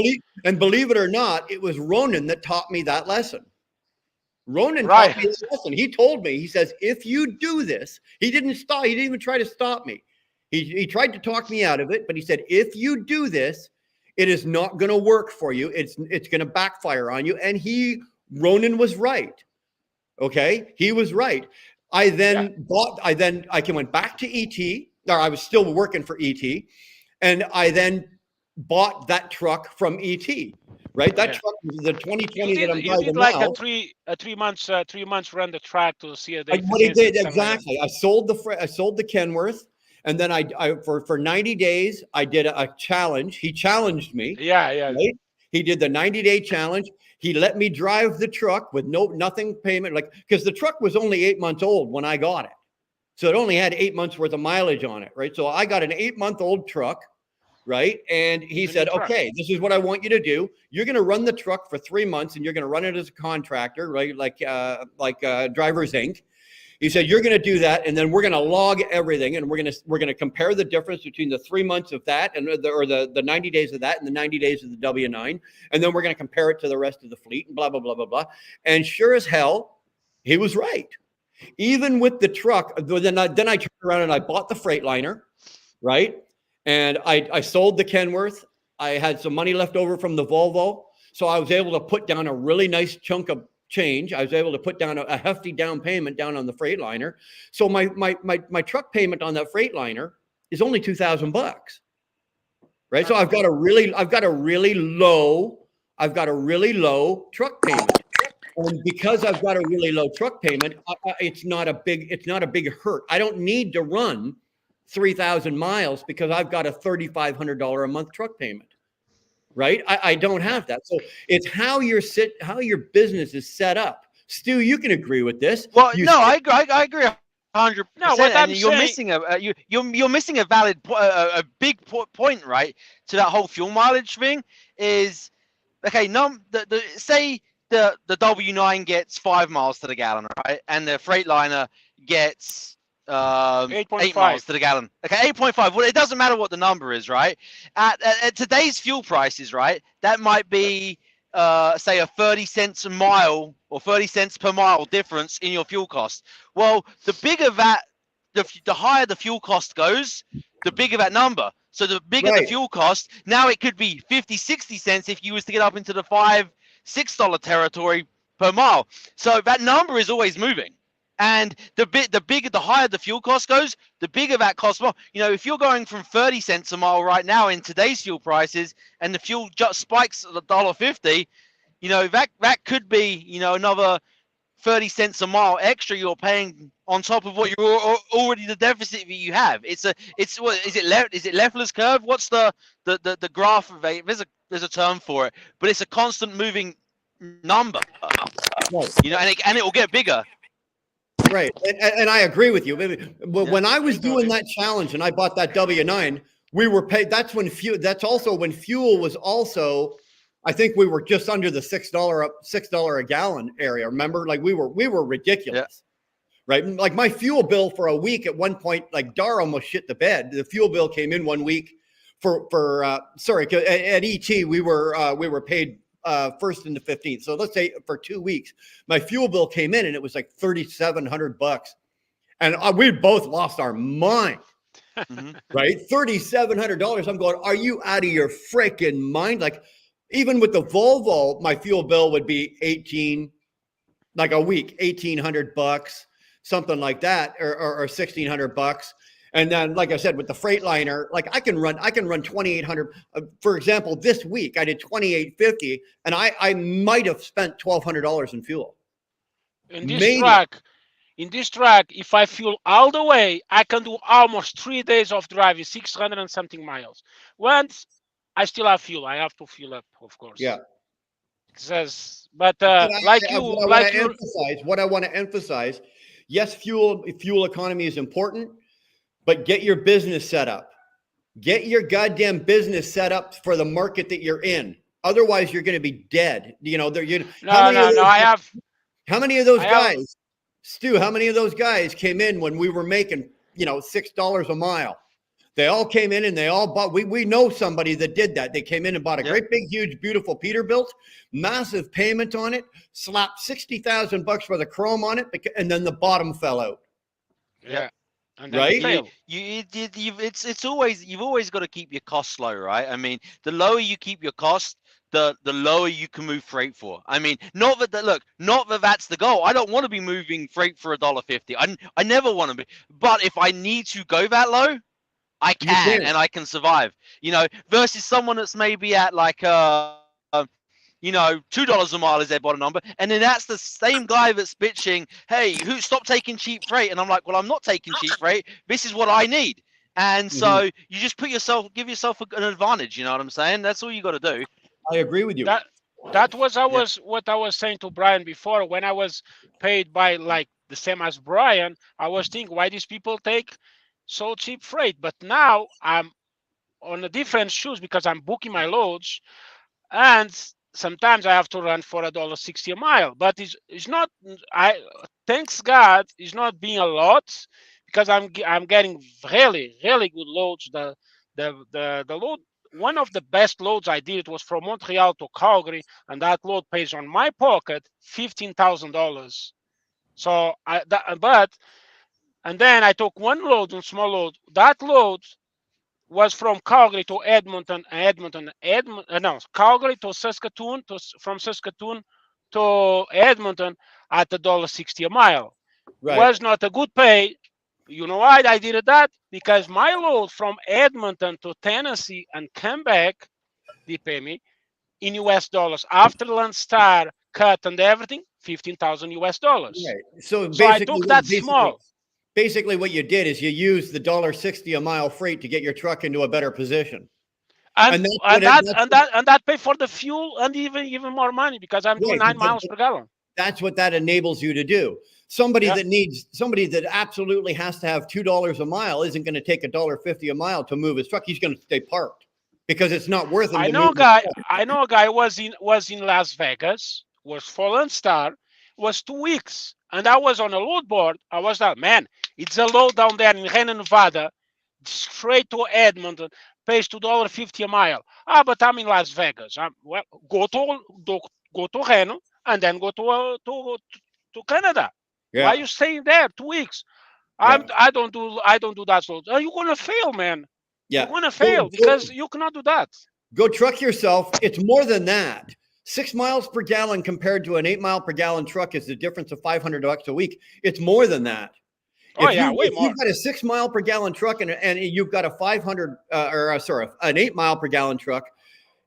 Maybe if you're doing 1,000 miles or 1,500 miles, you got a 500. But if your truck's doing 6 and my truck's doing 8, we both do 3,000 miles. I can guarantee to you, it's more than $500. Oh yeah, and special, Brian. You're closer to about $1,000, maybe even a little bit more.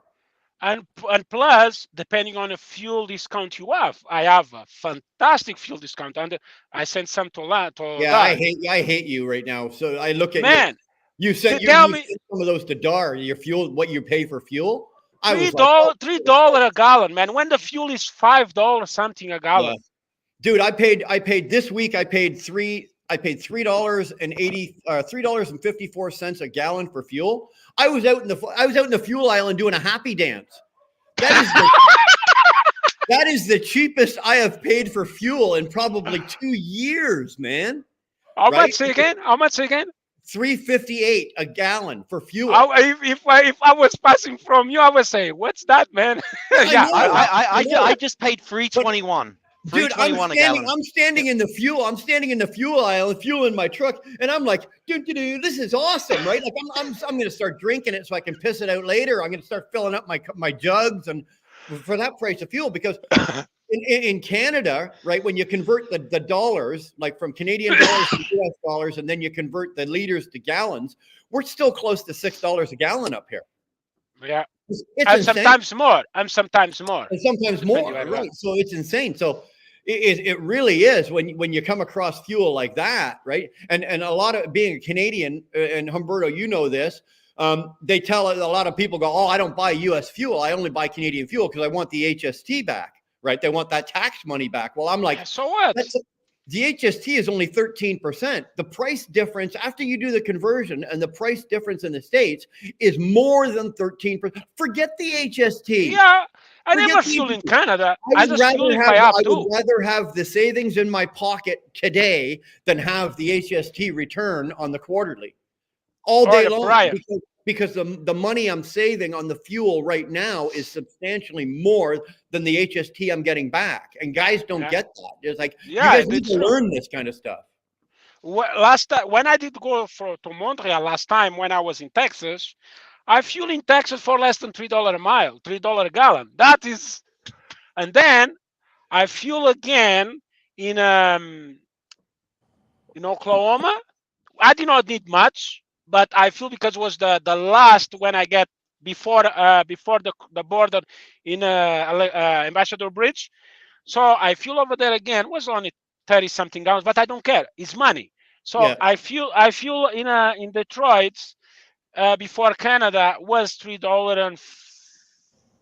with the Lone Star was $3.38, something like that. $3.38 with the Lone Star discount. Right. And I ran to Quebec, Montreal. I delivered my load in IKEA. I ran 20 miles to pick up my load. I go all the way to Calgary. I fill up one time 50 gallons in Canada because I have to, but it was only 50 gallons. I did fuel that 50 gallons to get me to my customer, because in Calgary the fuel was much cheaper. So, but I fill up in Saskatoon. I fill up 50 gallons. I was 189 liters. To get me to Alberta was $4 something, because in Canada is forget it. But in Alberta, with the fuel was so cheap, was $3.38, again $3.60. So I fill up there 100 gallons to go to Edmonton, to go to Saskatoon and Edmonton, and then cross the border and fill up at the Casey's in North Dakota. Yeah. I fill up some fuel until I get to just before Minneapolis, because the fuel there was $3. So, and then I fill up again because I have to go all the way to Tennessee. So I got believe it or not, I got $3.58 at a sheet in Ohio. Wow. Ohio for me is not usually a friendly state for fuel, right? Ohio, Pennsylvania, New York. Okay, let's see something. There. So, forget it, New York. Anyway, quickly, Dodie, how the hell are you? You're looking great today, baby. How are you? Oh, I'm fine. Can you hear me okay? Dodie. Can you hear me okay? I can hear you just fine. Yeah. I've just been listening to you guys, and what's up, Dodie? You guys were talking about business and all this stuff. I've been trying to get a hold of you for the longest time, Brian. I haven't been able, but I'm glad you're doing okay. You know? Hold on. Who was it? I was talking to somebody the other day, and I changed my phone number. Was me. They said, it was Humberto, because Humberto told me that you were trying to call me, but it was obviously I changed my phone number, and it's not that I was ignoring and didn't give you the number, but I've had that same, Dodie, I've had that same phone number for 20 years. I know. For 20 years on that cell phone. So when I went through the call list and I forwarded the new number, you got missed. I'm sorry. It was nothing. No problem. Don't worry, Dodie. I got missed too. I got missed too. I had to come on here. I had to come on here and track him down. My little secret is I like to be hard to get a hold of. No, like it was. People tell me you're hard to get a hold of. And then Humberto gave me. He told me that you were trying to get hold of me, and then it was one of those things. I'm like, okay, well, I'll call her, and obviously give her my new number. And then all of a sudden, it was like, oh, squirrel, and I got distracted, and then totally friggin' forgot about it. Don't worry about it. I apologize, but what I will do is actually here. I'll do it right now. Is I'll just send you a text message. And that's my new number, okay? Well, so just my phone number. I'm just, well, anyway, what I wanted to tell you is, Brian, I wanted to tell you this a month ago, right? Not just because of this show here. I'm glad to see you are back on, right on for you, like right on. Yeah. So, Brian, you went through some pretty tough times. We all have been through tough times. I'm going through tough times. I even gave up my ranch, right? Yeah. Nobody really knew about it, but I gave up my ranch. I'm just like, okay. So anyway, what I wanted to tell you is you create your own world. You create your own future. You create your own dreams. If you got dreams, how bad do you want them? That's the thing, and like me, like I just paid my truck off and my trailer off. And I had to, right before that, I had to let go of my ranch. Yeah. Now I got to let go of my trailer. But it's about balance, right? It is. It's about, okay, I'm not going to micro how much air pressure I got in my tires, how many speed bumps I hit that'll slow me down, how much weight, I can carry. Well, I'm going to throw my, some of my luggage out so I can get better fuel mileage. No, I don't microwave any of that. You know what I do? I enjoy what I'm doing. That's the key for me. I didn't even realize I was doing this 5 years. I thought it was 4 years I was owner operator. It's 5 years. Mm-hmm. And yeah, they just told me just the other day, day before yesterday. You know what, Dodie, I admire that. I'm not there. I'm not there yet. I'm not where you are yet. Yeah, you are. You're ahead of me. I'm not there yet. I would like, my truck isn't paid for yet. Mm-hmm. And so I've got that weight on me. I can't give up my ranch. I just can't. So the certain areas like that where you've made some sacrifices, but you've got the enjoyment of what you're doing and where you are, and you can do it. I'm not there yet. I wish I was, but I'm not there yet. Well, we'll be there. I will be there one day, and I will be there shortly. It will not take me. Don't get me wrong. I've been in a hole before. There's no way you've been an owner operator for over 20 years and not had hard times. Yes. This isn't the first time Dar and I have been, we've been down, but I've never been down and out. So it'll take me a while to dig myself out of this. I can't do anything about it. My eyes went. It was not my fault. It's not like I made some stupid business decisions or some poor decisions and put myself into this position. It was life, and it'll take me a little while to get out of this, and I'll get back on track, and everything will be fine. But where you are, I'm not there. I wish I was, but I'm not there yet. There's two things I want to mention, right? One thing, because your eyes went, your mouth went, your beard went, and who knows what else. It was a rough year, man. Let me tell you. You know what, Brian? And I tell this to Humberto all the time, and everybody that's listening here. I don't know who's the one. Is that? I don't got the names. I can't see. That's Stuart. Oh, Stuart. Hey, Stuart. And yeah, he knows I love him and everything. But anytime you guys need help, we can depend on each other, right? Maybe not just me, maybe not just Umberto, maybe not just, we can depend on each other. That's I agree. what this community is, right? This And on the community text does message, exactly that. I even left you, if you need something, let me know. Otherwise, I'm not going to know. I need this week's winning numbers to the Powerball is what I need. If you could hook me up. Me too. I need the Powerball. I need the New York State Powerball is $375 million. Like, I don't even need $375 million, man. I'll take like 1% of that. Like, I'd be happy with that. Well, see, and then the other thing is, I'm good. And the other thing is, like, okay, of course, that's what we're here for. Being that you were gone, basically with Wilburner Express, that has been the channel to go to. When you don't come live, a lot of us scatter. We start to go our own way. You are like a main artery, okay? So that you know that. Thank you. I appreciate that. My channel didn't do well. I don't know who else's channels didn't do well, but I know mine didn't for whatever reasons. But, when we stick together, that's... I tried after the eyes went and after the first surgery. Yeah. I tried to do a couple of lives and it was just so damn hard.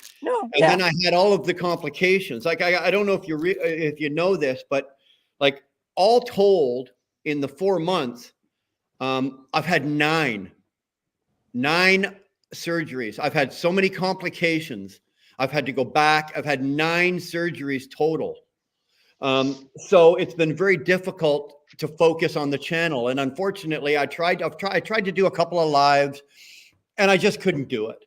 Right. My heart wasn't in it. My heart wasn't in it. The other thing I wanted to say, it was very difficult. I'll shut up. Okay.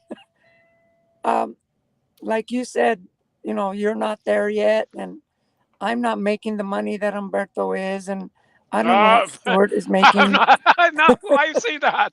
He's why a crazy man up there. He's a crazy man. Anyway, what I'm saying I wish he was like that, Dodie. We're all different.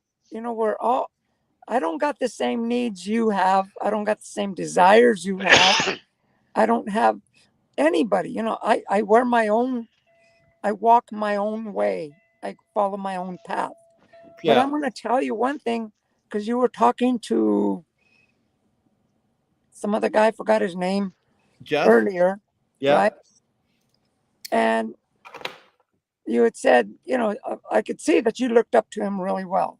I do. I have a lot of respect for Jeff. Like, I'm just kidding.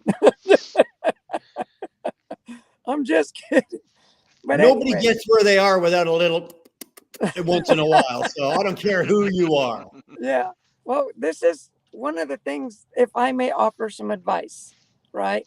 Oh, please. I'll take anything. As long as it's free. 30-year-old, not 30-year-old. I wish I was 30 years old. 30-year veteran drive, actually 31 now, veteran driving. This is the thing that I do, right? I even got it written down here, right? I create a plan and I say it out loud. I say it to myself. I say it to the universe. I'm creating a plan, right? Because I have a dream. I have, I'm focused on something. So I create the plan and then I start to create it. And then with the wisdom you have of my own head, right? Nobody else's. This is what I got. I can't follow what you tell me because then I'd be calling you up every single minute, every 10 minutes. How do you do this? I got to follow my own plan, right? So then what I do is I start creating with this, but I don't just do it for myself. I do it for I do it for myself and what's it going to be good for everybody else? Right. Right? Because if you do it for yourself, sure, you're going to get up there, but then you're going to fail because you're going to be alone. If you do it for the good of the world, good of everybody. And then once you start doing that, once it gets going, no matter who it is, the plan you create, if you want to follow a already proven plan, that's up to you. If you want to create your own plan, like Umberto, he followed his own plan. Right. I mean, he has guts, I tell you. But you know what? I agree with that. But it's something that I've always believed in, and I believe in it. I believed in it 20 years ago when I became an owner operator, and I believe in it just as much today. Is it's okay to have. I've always got a plan, and believe it or not, I'm one of those people that I've got a plan, and I've got a backup plan, and then I've got a backup plan for my backup plan. But well, I'm not afraid to ask for help, and I'm not afraid to go and find people that my plan is not the end all be all. Like I just because it doesn't mean that I've got the best plan or my plan, my way of doing it is the right way, you know, and an example of it is exactly what's going on here over the last couple of months. I've been doing it my way for the last couple of years. I was doing it differently before. I learned something else. I applied that, and then I did that for a few years. And then I see something like what Jeff Like is doing, and it's like, hey, well, wait a minute, lights going off. The light's going off. So it's you have to be open to change. You have to be willing to accept that, okay, you maybe take some of what you're doing, but applies maybe something of what Stuart does that works better. Then you got to be able to diversify, and you got to be able to adapt and change. Can I add on to this? Because especially in this market, especially in this job, in this career that we have. Believe me, we're not running trucks now the same we were running trucks 10 years ago. And then the guys that were running trucks 15 years ago, like we've changed. The industry has changed, and how we do our business now is so different as to how we were doing it. Let's say even go back 5 years ago. I agree. You know, and something that sometimes I've needed a kick in the ass. But I've always been open to the concept of somebody else. There's always somebody else out there that's doing it better than you are. Try to find those people. Well, right? See, Try to find those people. And I'll be honest with you, I've been lucky. Sometimes it's been my own brain power and my own smarts that have gotten me through. And then there's the odd time where you go, you know, you just catch up. You're in the right place. You're at the right time. You meet the right guy. You hear the right thing. It's just pure luck. Well, see, this is what I wanted to finish saying. When you do that, get a plan, right? You got to stick to it. Put a time limit on it for a month. Don't do it every day, because that's going to drive you. It's going to go gray hairs. Well, wait a minute, you got a beard. I've got the comb. Mine. So you're already past that. But don't do it every day.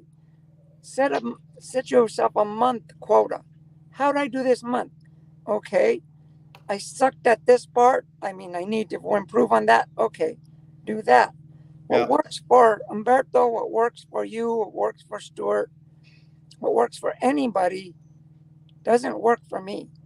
Like I said, we don't all wear the same pair of pants. No, right? I agree. And we got to adjust. We got to do our balance. If you see I like what Umberto's doing, right? So do I. And sure, but at the same time, I'm not as young as him anymore. If I would have known what he's doing 10, 15 years ago.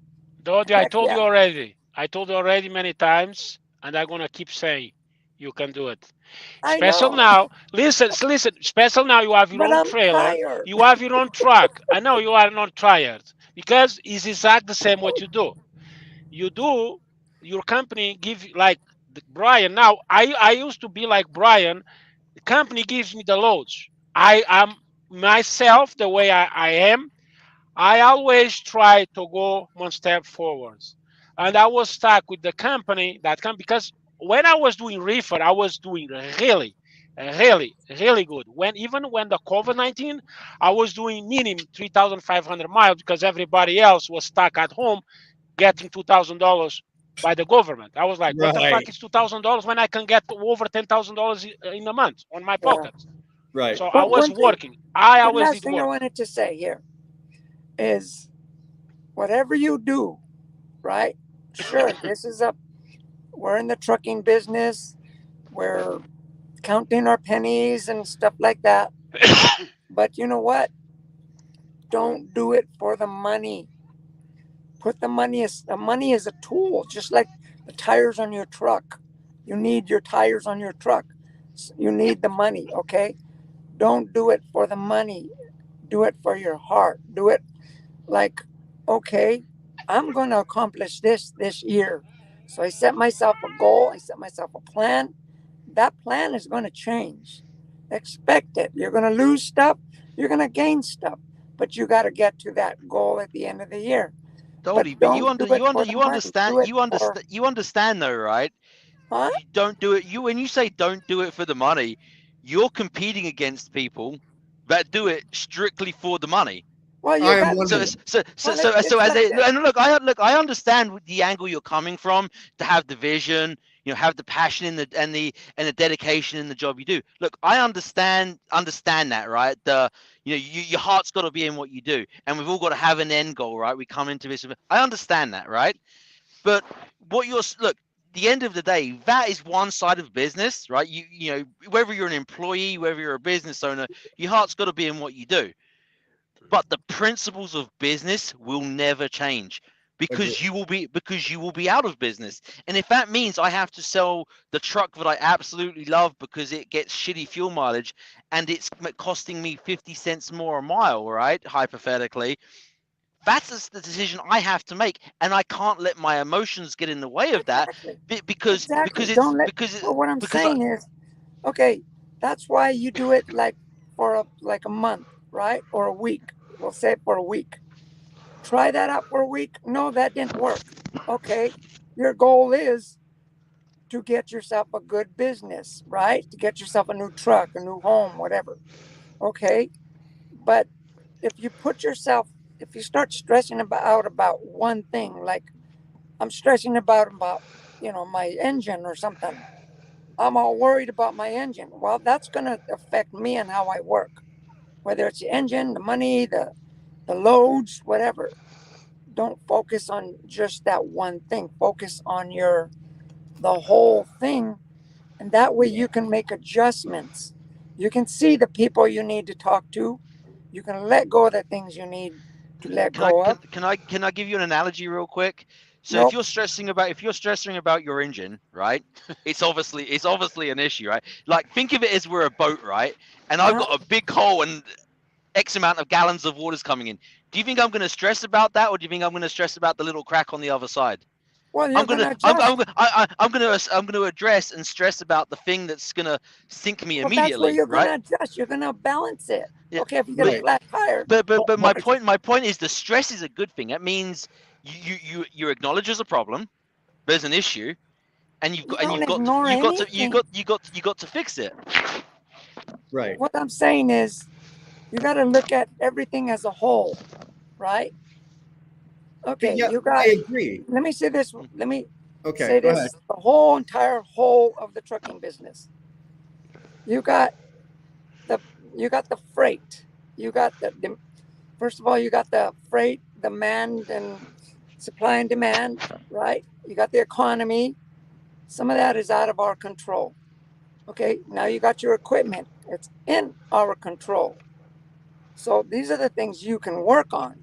Okay, you got the tires. You got the wear and tear of your truck, the maintenance. You got the truck, the fuel, the routes, the tolls.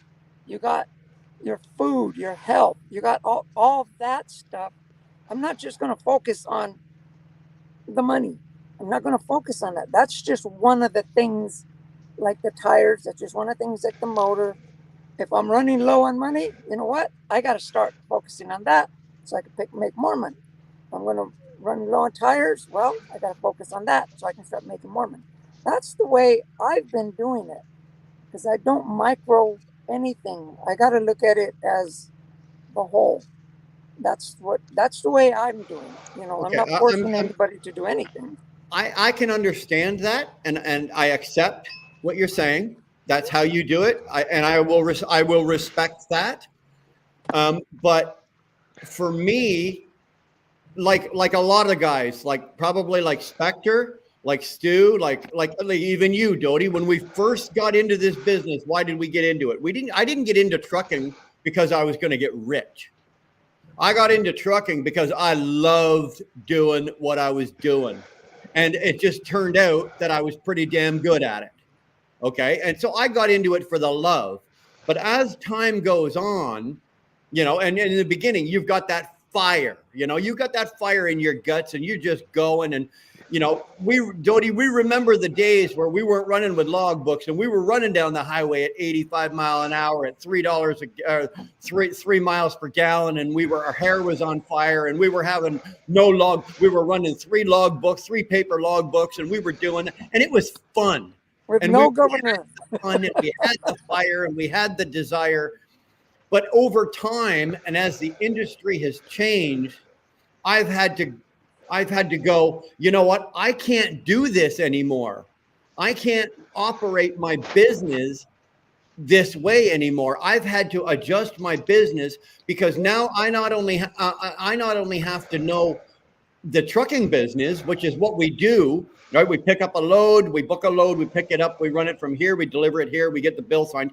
That's the trucking business. But now I've had to learn, like way back when, or as from then until now, there's the other side, and it's the business. There's the trucking business, and then there's the business of trucking.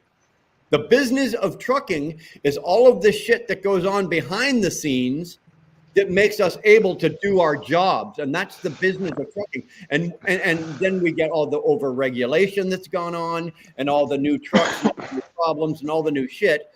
And all of that, for me, has sort of taken that fire and sort of snuffed it out. I'm not out here anymore because I love doing what I'm doing. Don't get me wrong.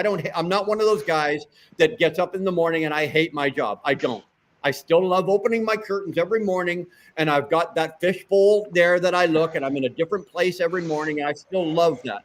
But do I have that, fire in my guts and I just want to get up and drive my truck and cost be damned? No. Why? Because of the industry and the market and the way we operate today and the way we're forced to operate this way. If you're not operating this way, you're broke. You're going broke. I guarantee you. You need to know the trucking business, and you need to know the business of trucking, and that takes a lot of that. That takes a lot of the fun out of it. For me, it takes a lot of the fun out of the business, out of trucking, and it did. And right now, I'll be honest with you, I am one of those guys that you talked about earlier, Doty, that Brian, I'm here for the money. You're one I'm of here them for the fucking money. Bottom line. Well, I'm here for 2 things. I love it and for the money. Well, I love it. I love it too. But right now, especially in the position that I'm in, my truck hasn't run for 4 months. Well, see, I'm opposite. I'm a little bit behind. Dude, you're like an example. I want money and money only. I don't. It's true. Everybody needs money, Brian. Yeah, but I want more, and I have that fire. And that fire for me is I want to make as much money as I can, as fast as I can. Exactly. Yeah. And you know what? How bad do you want it? You're gonna. Oh man, I'd run over everyone. Every one of you in this chat right now, every one of you in this chat right now, if you were standing at the end of my driveway and you were between me and a fucking load, I'd run every one of you over to go get it. That's how bad I want it. Including you, Spectre, including you. Well, good luck with that. I blocked you. I will block you with the trailer. Say, fuck off, get out of back of the line. Yeah. Well, see, Brian, you proved to us, not just to me, but to everybody. I've been working with a broken back. To us that how important health is to us, about eating right, about your vision, about everything. See, and that's the balance you gotta have. That's what I'm telling you. I understand. But like I said, what works for me isn't going to work for any of you guys. Or works, there's very seldom.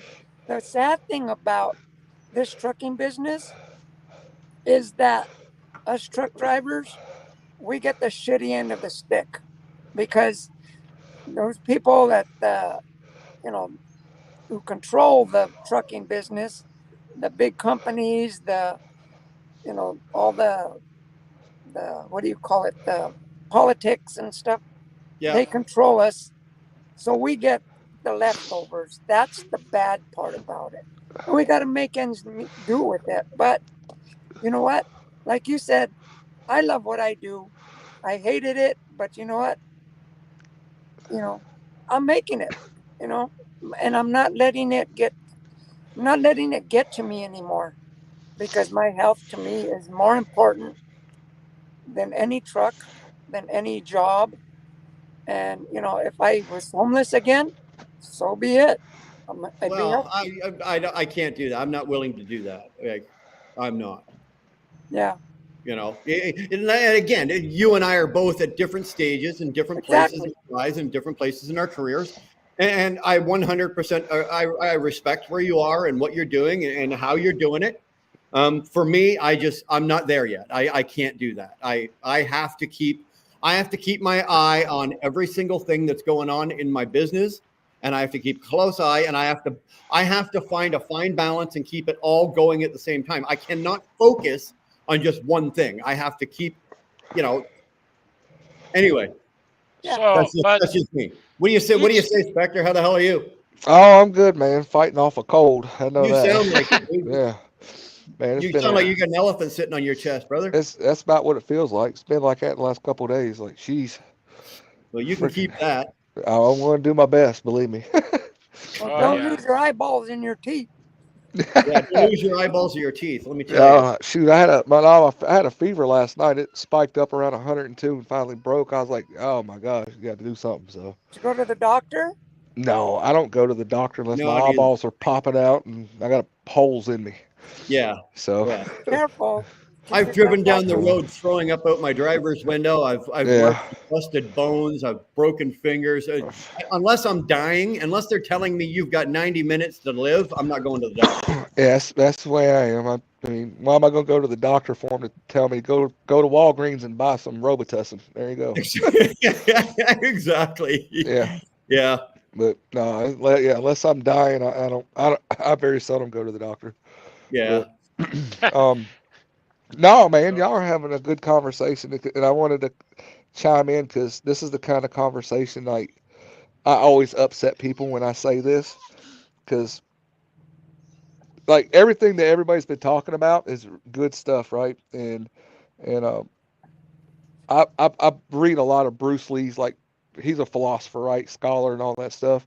Yeah. And I always have a belief, you know, his saying is, you know, you got to be like water, right? You got to be like water, and that really it really applies to this industry. And you said it just a minute ago. You got the trucking business, and then you've got the business of trucking, Yeah. and and just speaking from my experience, like I knew that when I first got my authority, I knew I wanted to grow. I knew I did not want to stay one truck for long.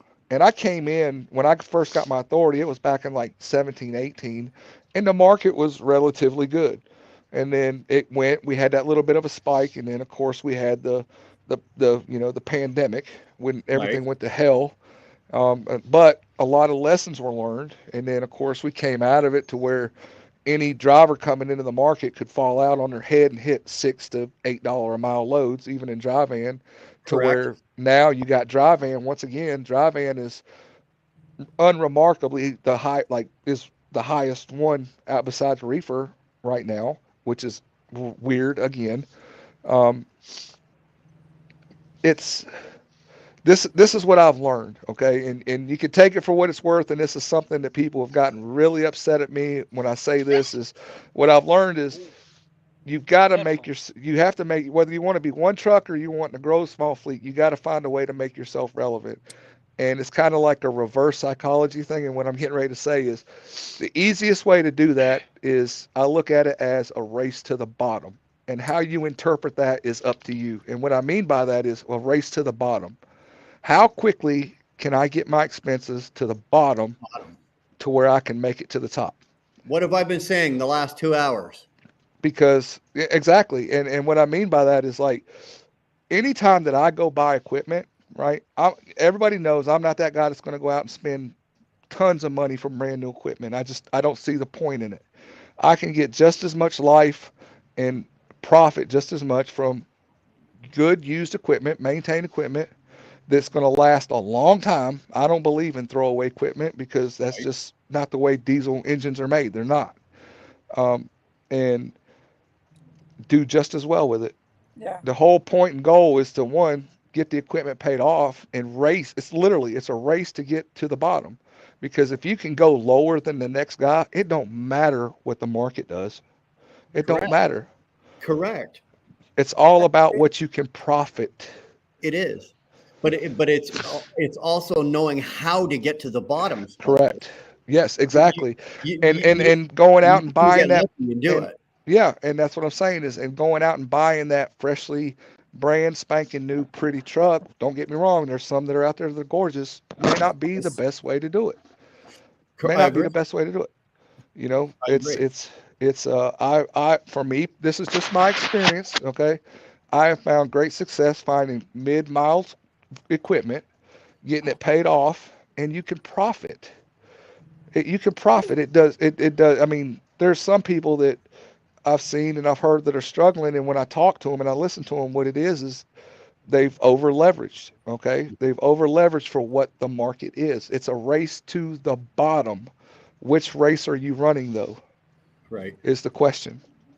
That's how you have to look at it. I don't know if you guys play chess. I like to play chess. I do. A good way that I've learned how to play chess is not play with your own team. Play what's coming at you, right? Yeah. Use their moves and just counteract with their moves that they're making. Well, that's the way I do it. Well, in this industry, though, what I've also learned is that works good for a short period of time, but once you've had some time in the game, you should have enough data to be able to predict that stuff. Predict and make counter moves. And that's where the part comes in. Why I'm really big on his quote of saying like be like water, because about 2 years ago, which me and you talked about this, Brian. I mean, we made a complete pivot in less than a year out of the dry van market. Like we were all dry van and we saw what was coming and we pivoted, and it's probably been the best pivot that we could have done, and it has served us well, very well. Which I know you and Nick talk, and it's been very, very, very gracious to us. And a lot of guys in this industry, single truck owner operators, get stuck in that, saying, "No, I'm going to stay this. I got to stay this." But look. You're just like a big fleet or a mid-sized fleet or a small fleet or even a single. You've got to be willing to change.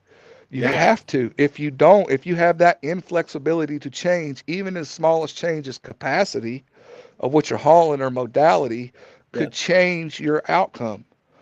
All right. Don't get stuck in that single mindset of, oh, I'm only going to do this or, oh, I'm only going to do that. Because if you do, you are really putting a handcuff on yourself.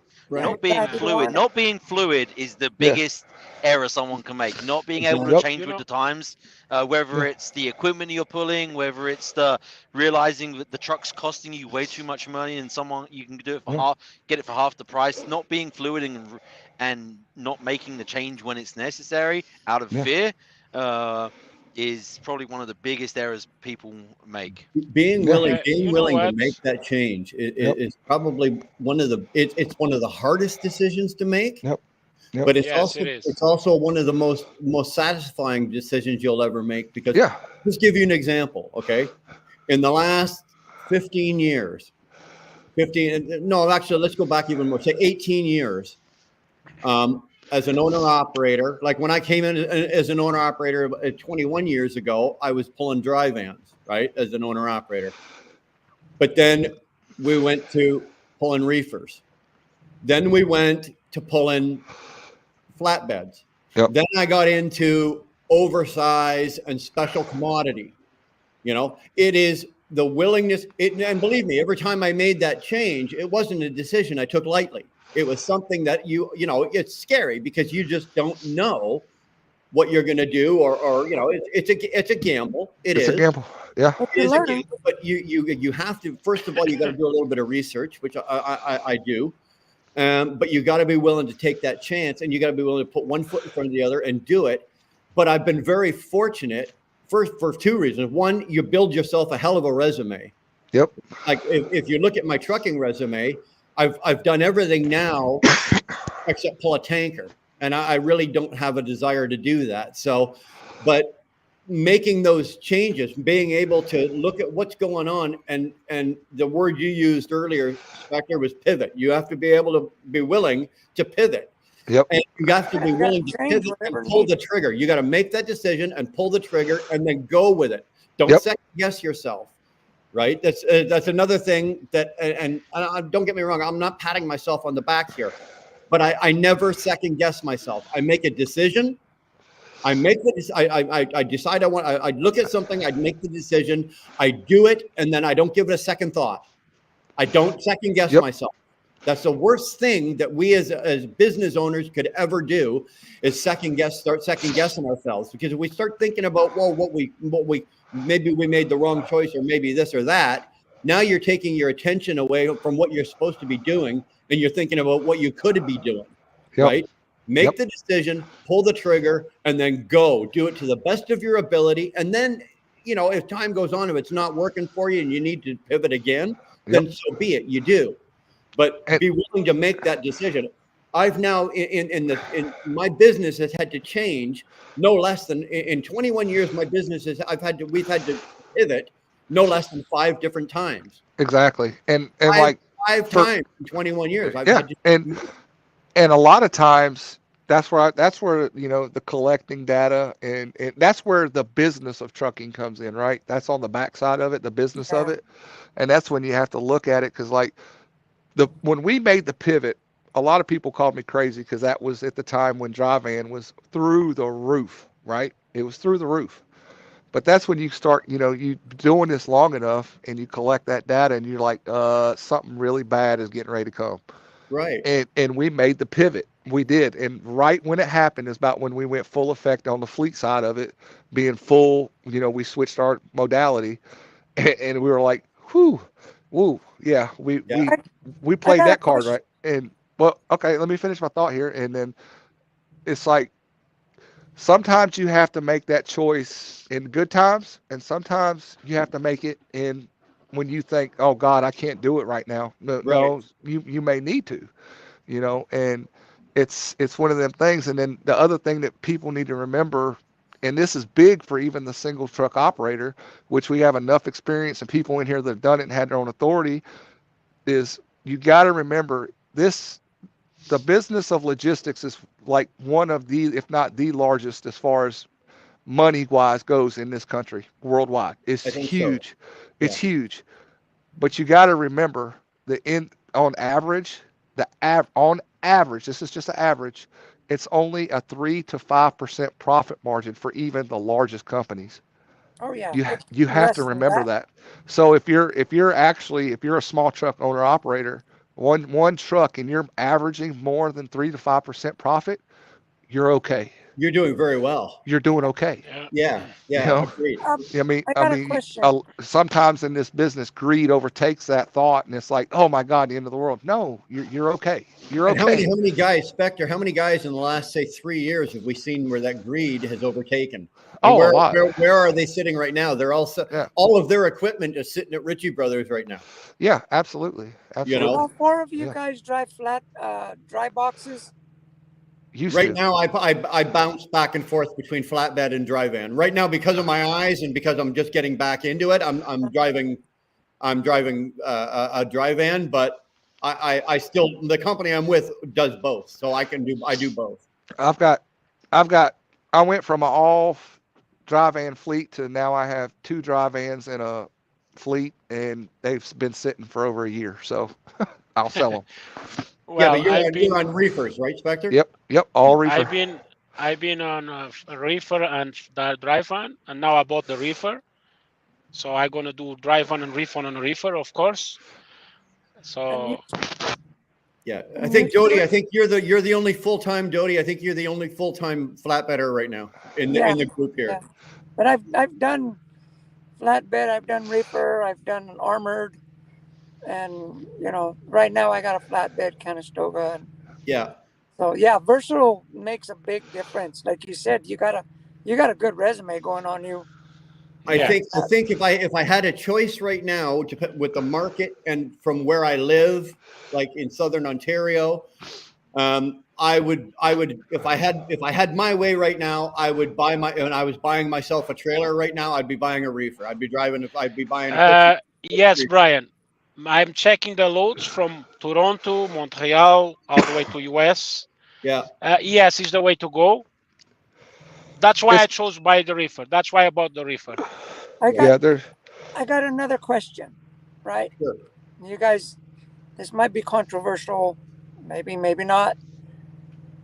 What do you think is better, to sit and wait for a good load or take a bad load? Oh, take can I answer? Take a bit cheap load. Can I answer that? Go ahead. Well, I think it's an open-ended. I think it's an open-ended question.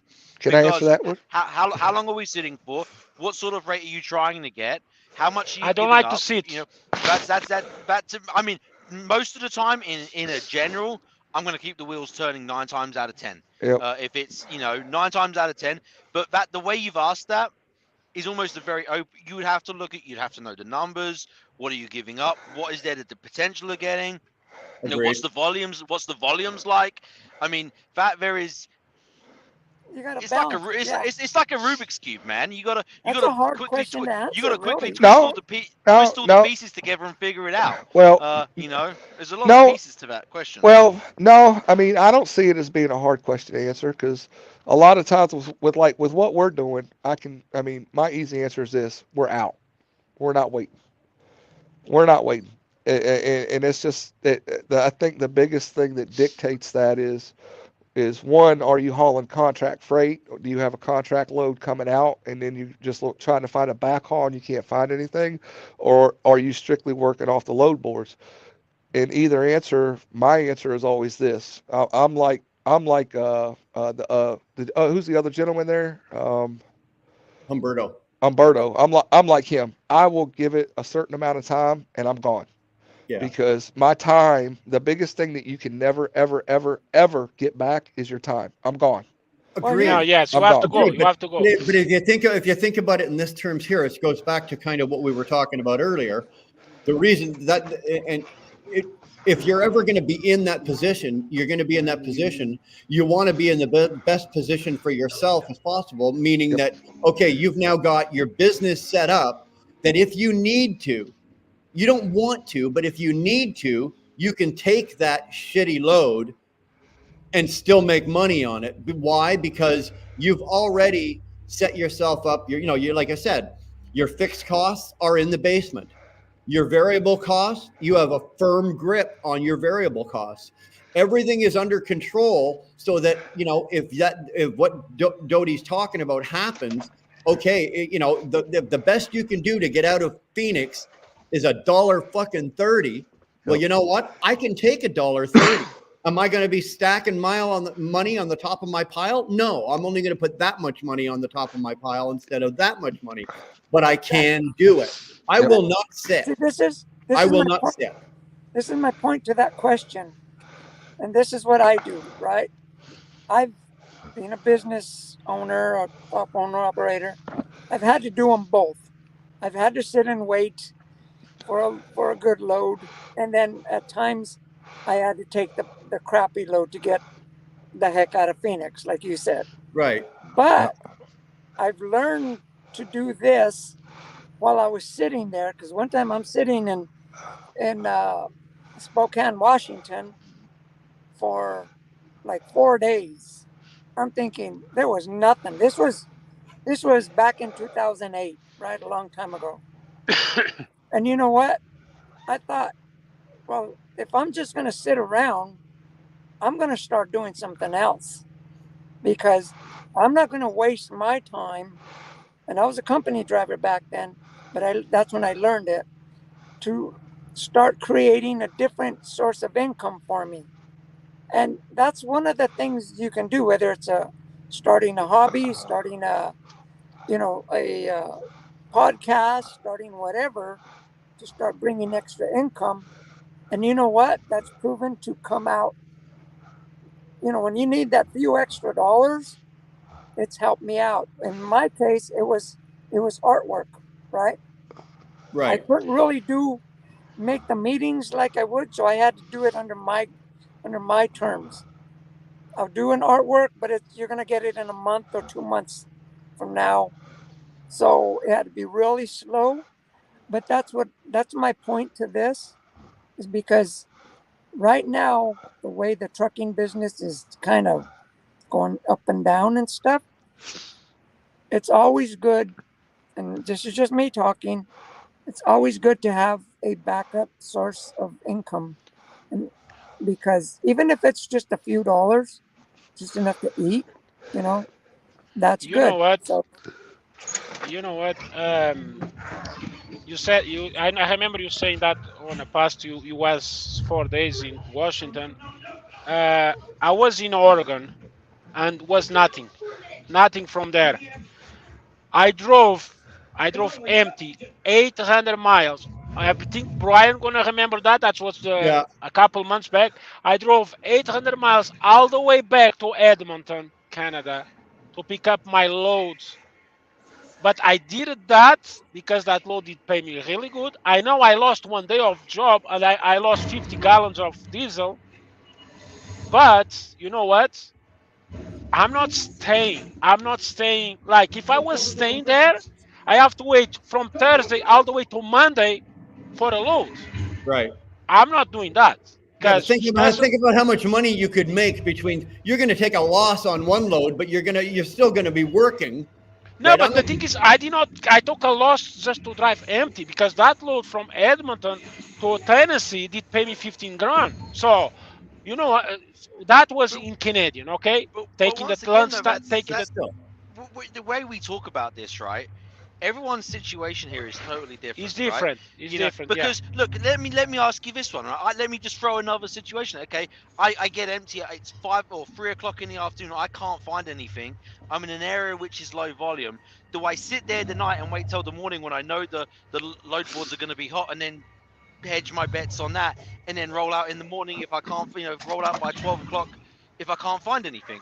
Yeah, there is so many situations and scenarios which are all relevant to each individual's business. Do they have contracted freight or do they not? Trying to just paint it with a broad brush is impossible. It's impossible to do that because, and then you add the dynamic. Okay, well, are you pulling flatbed? Are you pulling reefer? Are you pulling tanker? You add all these. And this is where you have to know when you come into it, have an understanding of the industry and the segment that you're trying to work in. Well, and that everything you're talking about right there, though, Stuart, comes with experience and collection of information and data.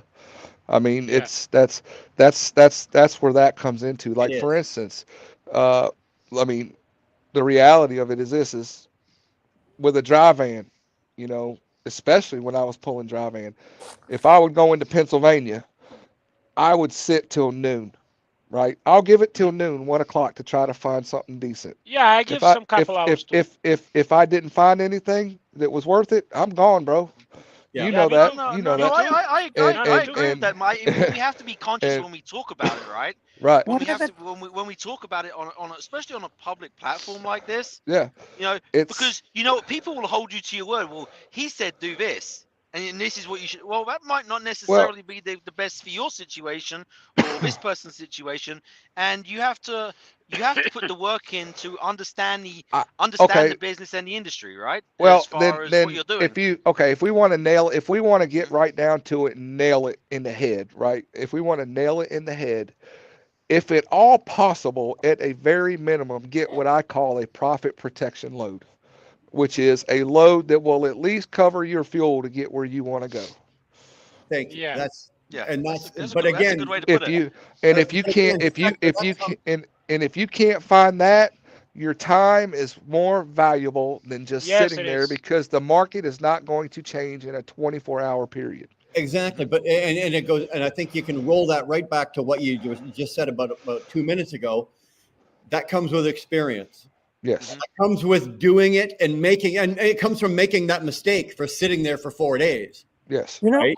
Once you've done that and you realize, okay, I can sit for 4 days or 5 days or whatever it is, or I can take what you said, a profit protection load, run myself that'll cover my fuel. I'm not going to put a dime in my pocket, but it'll cover my truck.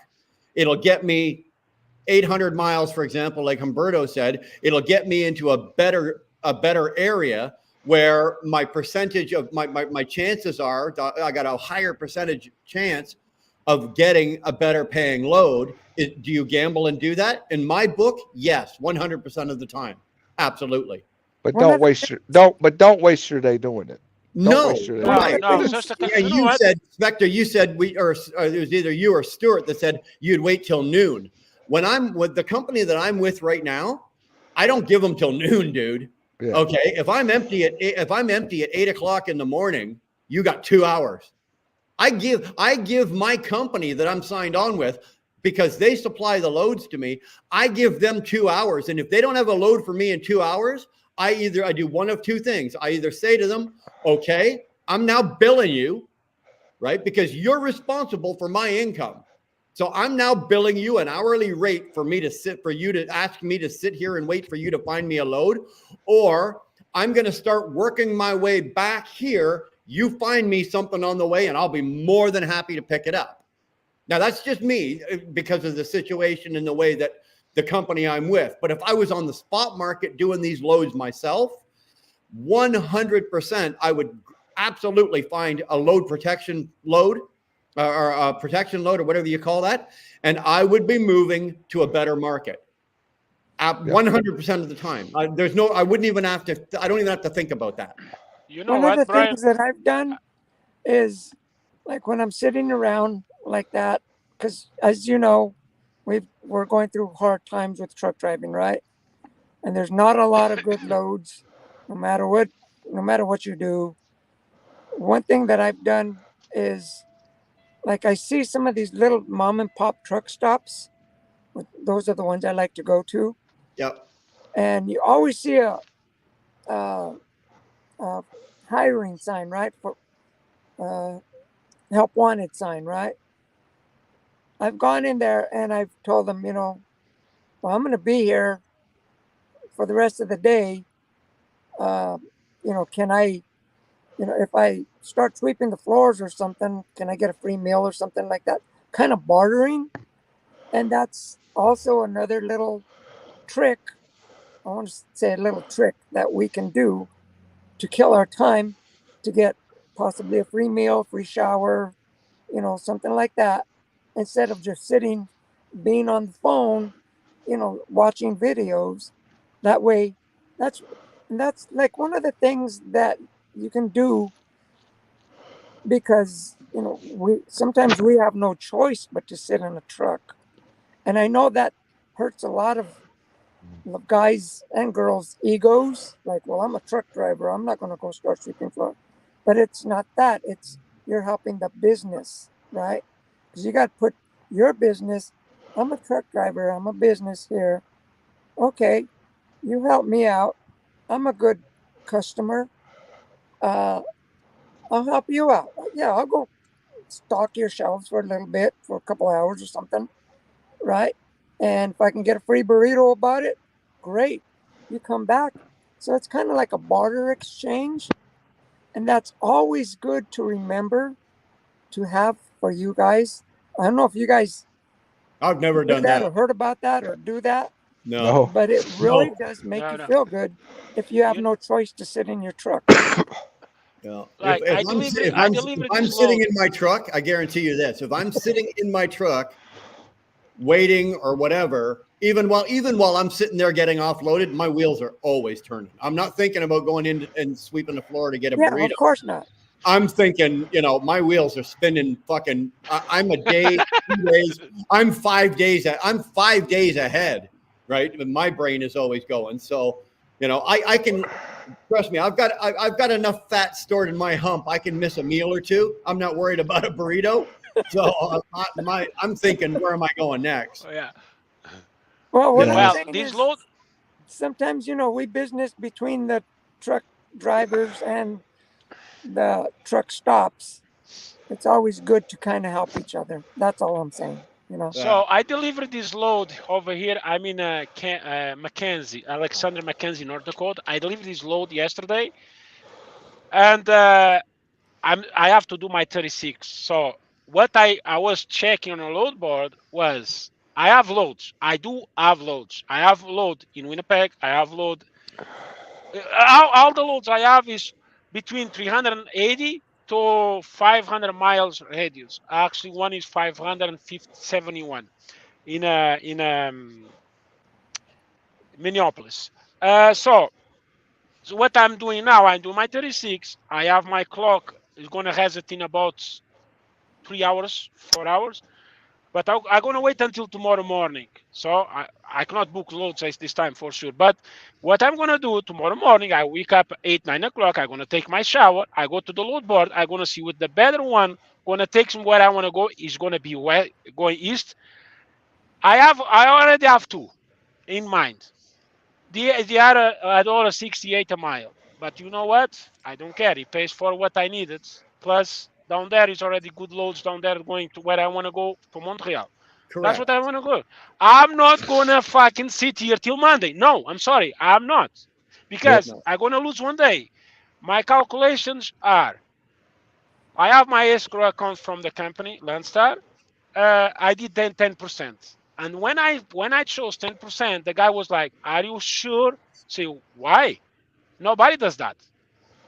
The people do like 1, 2, 3%. I said, I don't care. I do 10%. And you know why I do 10%? For two reasons. If I need the money, I can take the money anytime. 10%.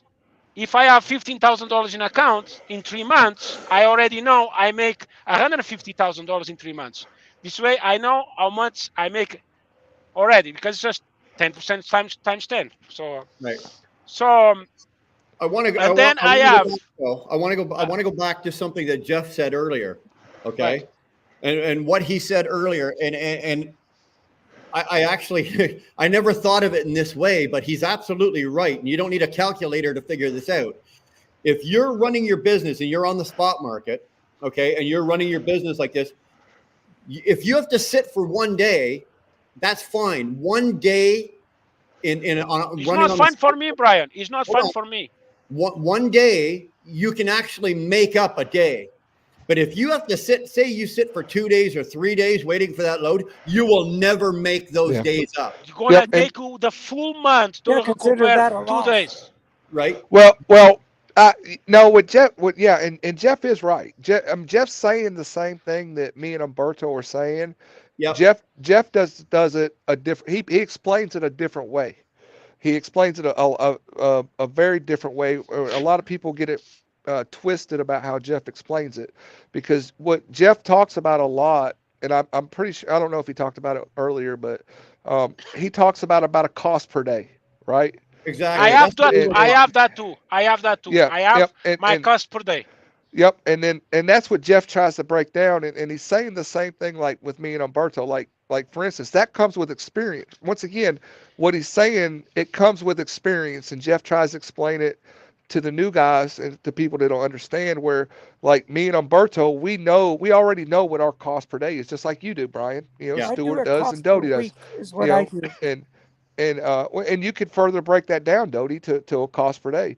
And but then I start to stress out about too much of the money stuff. That's what I was talking about earlier.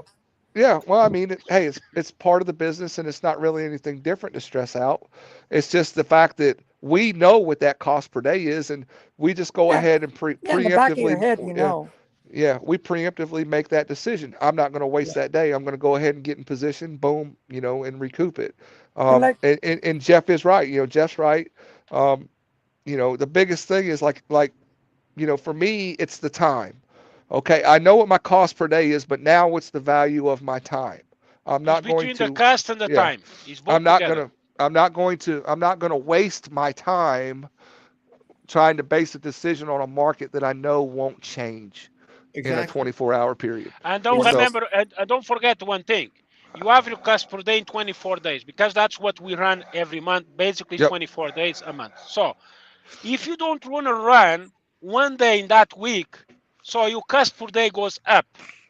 Because you just run 4 days. Let's say you run 4 days, but you're counting for 5.5 days a week. So Correct. if you run only 4 days, so you have to put 1.5 days, divide by that 4 days. That's what I do, and I know this week instead to be $400, I have to make it $500 on a cost per day. Yep. That's what I do. And what he's saying is you can recover 1 day. You can. Yeah. Try recovering 4 days. You can't recover 4 days. This is the way I do it. You can recover one. Not a problem. I look at it for the whole week, right? And in that 1 week, I got a day and a half off, right? Okay, I could take that day and a half of that time off anytime I want.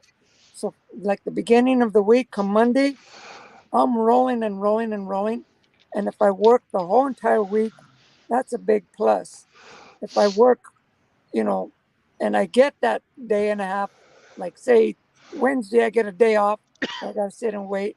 Okay, I'm going to take Thursday all the way to Sunday. And I know I only have half a day off. And that's why I don't micro everything, but it's in the back of my head. Okay, I'm going to work. I'm going to run the weekend. And I know I only have half a day to take off for myself. That's how I do it, Right. But like I said, it doesn't work for everybody. No. I think it's a matter of understanding both sides, right? So look, if you plan on working 20 days a month, right? What does that allow you to do? Okay, that gives you a certain amount of days if you have breakdowns or days off. So now you can make up days. If you say, crap, I didn't make it, day 3, I didn't run any miles, right? Now you're giving yourself days to make up, or allow for, bad weather, whatever it may be, right? You can't go and say, well, I'm going to go and work 30 days and because you got to have an element of error in it. Well, okay, if you plan on 20 days, right? What do you average per day? Well, let's say you average 500 miles a day. Well, that's 10,000 miles a month, right? So look, I always refer the cost per mile and the cost per day is in like a speed limit, right? If you're in Canada, you're going to go off frickin' kilometers an hour. You try using kilometers an hour in the United States, you're going to get looked at like you're freaking stupid, But that's my point. It's the same bloody thing. Your costs don't change. No. It's everything is the same. It's just how you're computing it and how you explain it. It's the same. Correct. Your profit margins aren't going to change if you do exactly the same, everything the same, but one person's done it cost per day, one done it cost per mile. You're going to come up with the same fucking result at the end. I mean, and it's a redundant argument in my opinion, because you have to look at the bigger. Instead of cost per day and cost per mile, how about let's just look at profitability? Where do we need to be at? What are our costs? What do we need to be X profit margin? But I can agree with that. I agree 100% with you, and that's why for me, speaking solely for me, time is the deciding factor. Okay. For me also. Mm-hmm. I agree with that. But to go back to what Stuart was just saying, how do you know what that is, what that line is for your profitability if you don't have all of those numbers already pre-calculated on a daily basis to know that today I need and again, I'm just I'm making these numbers up. They're figuratively, but if you're like between your fixed costs and your your variables, if you combine the two of those on a daily basis, and let's say that number is, I'll just use $400. If that number is $400 and you don't know what that number is, how are you able to fucking calculate on whatever your time is? Here's the thing though, right? It doesn't matter on the day or whatever, right? I mean, it doesn't matter because you're limited to how much we can drive a day. We're limited. Yeah. So we're always fighting. What we are. I mean, unless you're doing like ag exempt or some crazy bullshit, or you're a team. We're limited to how much we are regulated. We can only work a 70-hour week, and then once them 70 hours are gone, we have to take a reset. So that is our limiting. Out of all of that, that's our limiting factor. Of course, but that to me is just a clock. Well, hold on. But he just racing that clock. Right. So right there, once again, right there, you proved mine and Alberto's. You validated our point. Time. Okay. You can't get time back.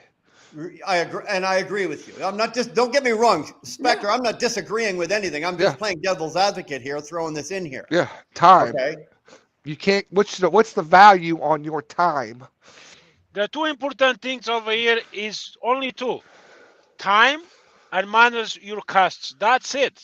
That's my point of view. That's what I do. Time and my costs. I know how much my payments on a truck. I'm talking about now, like let's say just only the monthly payments or divide by the week. So I know my insurance, my fees, my truck payment, now trailer payment is let's say $500. Let's say no, it's not, but let's say 500, but a day. And then I can run 660 miles a day. What I do it is I know my truck does 9 miles per gallon, but I do it at 7.5. That's what I do. 7.5. I don't do 9. You build in a margin of error.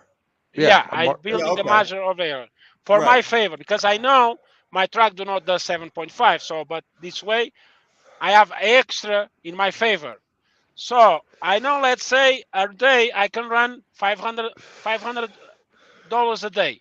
If I'm gonna make $2,000 in one day, that's fucking beautiful. Yes.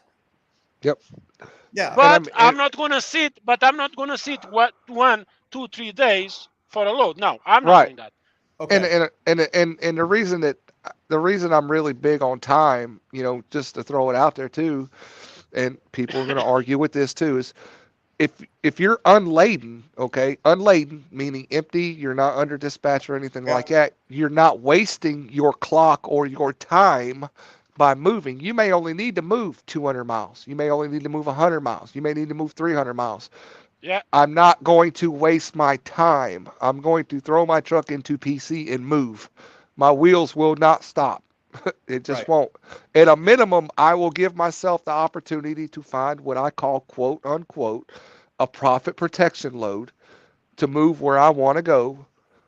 But if I don't find that, I'm gone, and I'm not wasting my time. I think that's where kind of like the same thing I call as a customer database, because I have, I'm contracted to a company and they do all my stuff, but I've learned that I have, like, when I was hauling for the big windmills, you know what I'm talking about? Yeah, turbines. Big turbines. There were the big, huge motors that go in them. Yeah, I've moved those. Yeah. And see, I was getting those, and I made good with the guy who's loading me. He taught me how to load and everything, how to chain and everything. And he kept me on. And I myself, aside from, the company I'm contracted to, I created that company database through myself, like what, you were saying about, the security load and stuff. So when I was like in El Paso, if when I was looking for a load to get out of El Paso, I personally would call him up. I tell him, hey, you need a driver going anywhere? And he'd say yes. And then I'd call my dispatcher, and and then we'd work it out like that. Rather than going through my dispatcher and coming through me, I would go through the customer. And that's one thing that I learned about how bad do you want it. That's just straight. And it kept me rolling. That's just straight networking. That's what that's called. It doesn't. You apply that to just about any business, whether you're in sales, car sales, or trucking. Doesn't matter. It's called networking, right? Many a time I've gone around my dispatcher. Many a time I've gone around my dispatcher to find, because there's something that I know that maybe that they don't. And it's like, okay, I'm going to set this up on the side, and then you two work out the details. But I'm going to do this because I've got the contact, I've networked, I've got a book in my truck of customers and clients that my company doesn't generally deal with. That if you're in a real bad pinch, You know, I can go through this book and go, okay, where am I? I'm sitting here. Well, okay, let's get out the map. Okay, well, 210 miles from here is this. So I'll make that phone call. And that's just, you know, over enough time of being out here. You got to. You're networking. It's all you're doing. Yeah, you got to. You know what? Yeah. I have a load already. That's kind of like what Spectre was talking about, right? Is that what you're talking about, Spectre? Yeah, exactly. I don't. Yeah. You know, it's kind of like yeah. I mean, Robert said it right in the comments right there. He hit it spot on, and this comes with experience. Okay, I don't know. I can't see it right now. I love Robert. Which one is it? That one? The one talking about where it's, you know, if people thought like Spectre, it's this rate or fuck off. You know, Stuart knows what I do. Okay, Stuart knows what I do. You know what I do, and this comes with experience, and it comes with understanding the business of trucking on the backside of it, right? And that's pretty much how I think. Okay, I've gotten to the point in my growth. Even if I was still a single truck owner, I still do this as a single truck. It's this rate or fuck off. I'm gone. Okay, don't be afraid to tell these guys that. All right, I know what number I need versus the number that I want, and I'm not going to waste my time. Yeah, I'm no, just not. I'm just when not. I start with Landstar, actually I did what I did. I start for just for a couple days. I did it like I want this, but then quickly I learned it's not what I wanted. That's what I needed. Yep. And then you may be able to find a fantastic loads because you took that cheap load, and that happened to me like a couple times. Yeah. Yep. Like one of the, this is where I learned a lot of my, like, I used to get beat up so bad for this in my early years on talking about what I was doing in my trucking journey on YouTube and stuff. I was one of those guys. I still am. I'd still do it if I wasn't doing what I was doing now, but I love to run Pennsylvania, upstate New York area. I love running it. Okay. Well, there's money there right now. If you want to come over and try that. Dude, I would, people got so pissed off. They're like, how's he doing it? How's he doing this? How's he doing this? And this is where actually running that part of the country is where I learned the value of my time versus sitting for a day. I could easily jump from, say, like Harrisburg, right? Yep. From Harrisburg or the Carlisle area up to Rochester, Buffalo, and get more money. Yeah. And I could do it in a day. Short runs. I could do it in a day, right? I could, okay, I'm not sitting and waiting, I'm gone. Or I could bounce from Carlisle, Henderson, Carlisle state area, jump out over in Ohio, and turn around and come right back. Exactly. That's why I say is that I've gotten to that point, and not just with myself, but it's kind of bled off on, my other contractors and how I also run my company trucks is it's rate or fuck off. I'm not wasting my time. Thing, like, if I may here, that to me, that depends on the kind of truck you drive. I personally I believe that sure, these short runs, you can make a lot of money doing it. Yeah, it's way more money on short runs. In my case, I drive a flatbed. I'm going to be doing a heck of a lot more work doing unstrapping, strapping, and all this stuff. Agreed. So I don't want to do that. Okay. I like the long runs where I got to strap maybe an hour or so. But and see, then that's 2 days later, 3 days later. Then I'll but it's not. That's not what I'm talking about. I'm not talking about the length of run. That's what I'm talking about. There is the value of your time. What I'm trying to convey is that I don't waste the time to move. I mean, I've even deadheaded from St. Louis up to, Stevens Point, Wisconsin to get loads that we're hauling now. Right. I don't waste my time. But it depends on the type of trailer you got. That's what I'm saying. To a degree. I pulled flatbeds for years, and I would do the short runs like that as well. Here, I'm going to give you an example. Okay, the company that I'm with, we do very, very well because we run the Eastern Seaboard, right? Everybody knows the Eastern Seaboard pays more money. It's just the way it is. Yeah, it is. You're running into if you're running into New York City, or if you're running into like the Port of Baltimore, New Jersey, Newark, any of that kind of shit. Yeah. So the way this company has set themselves up, and they were set up. They're not set up so much like that. Like I said, they're having a change right now. But and here's the example I'll give you. Okay, and I'll use myself. This is this week. This is what I did this week. I started my week last Sunday. I took a 406-mile run from Ottawa, Ontario, Canada, down to Berlin, New Jersey. That run, now it didn't pay me, but on the load paid $2,800 US for 406 miles. Now, if I was on the spot market, I would take that. Obviously, I would take that load, $2,800 to run 406 miles. Yeah. I then ran 91 miles empty over into the Port of Newark. Right, I loaded a load of copper, 6 skids of copper, weighs 44,000 pounds. Right, that paid $3,100 to go back up to just outside of Ottawa.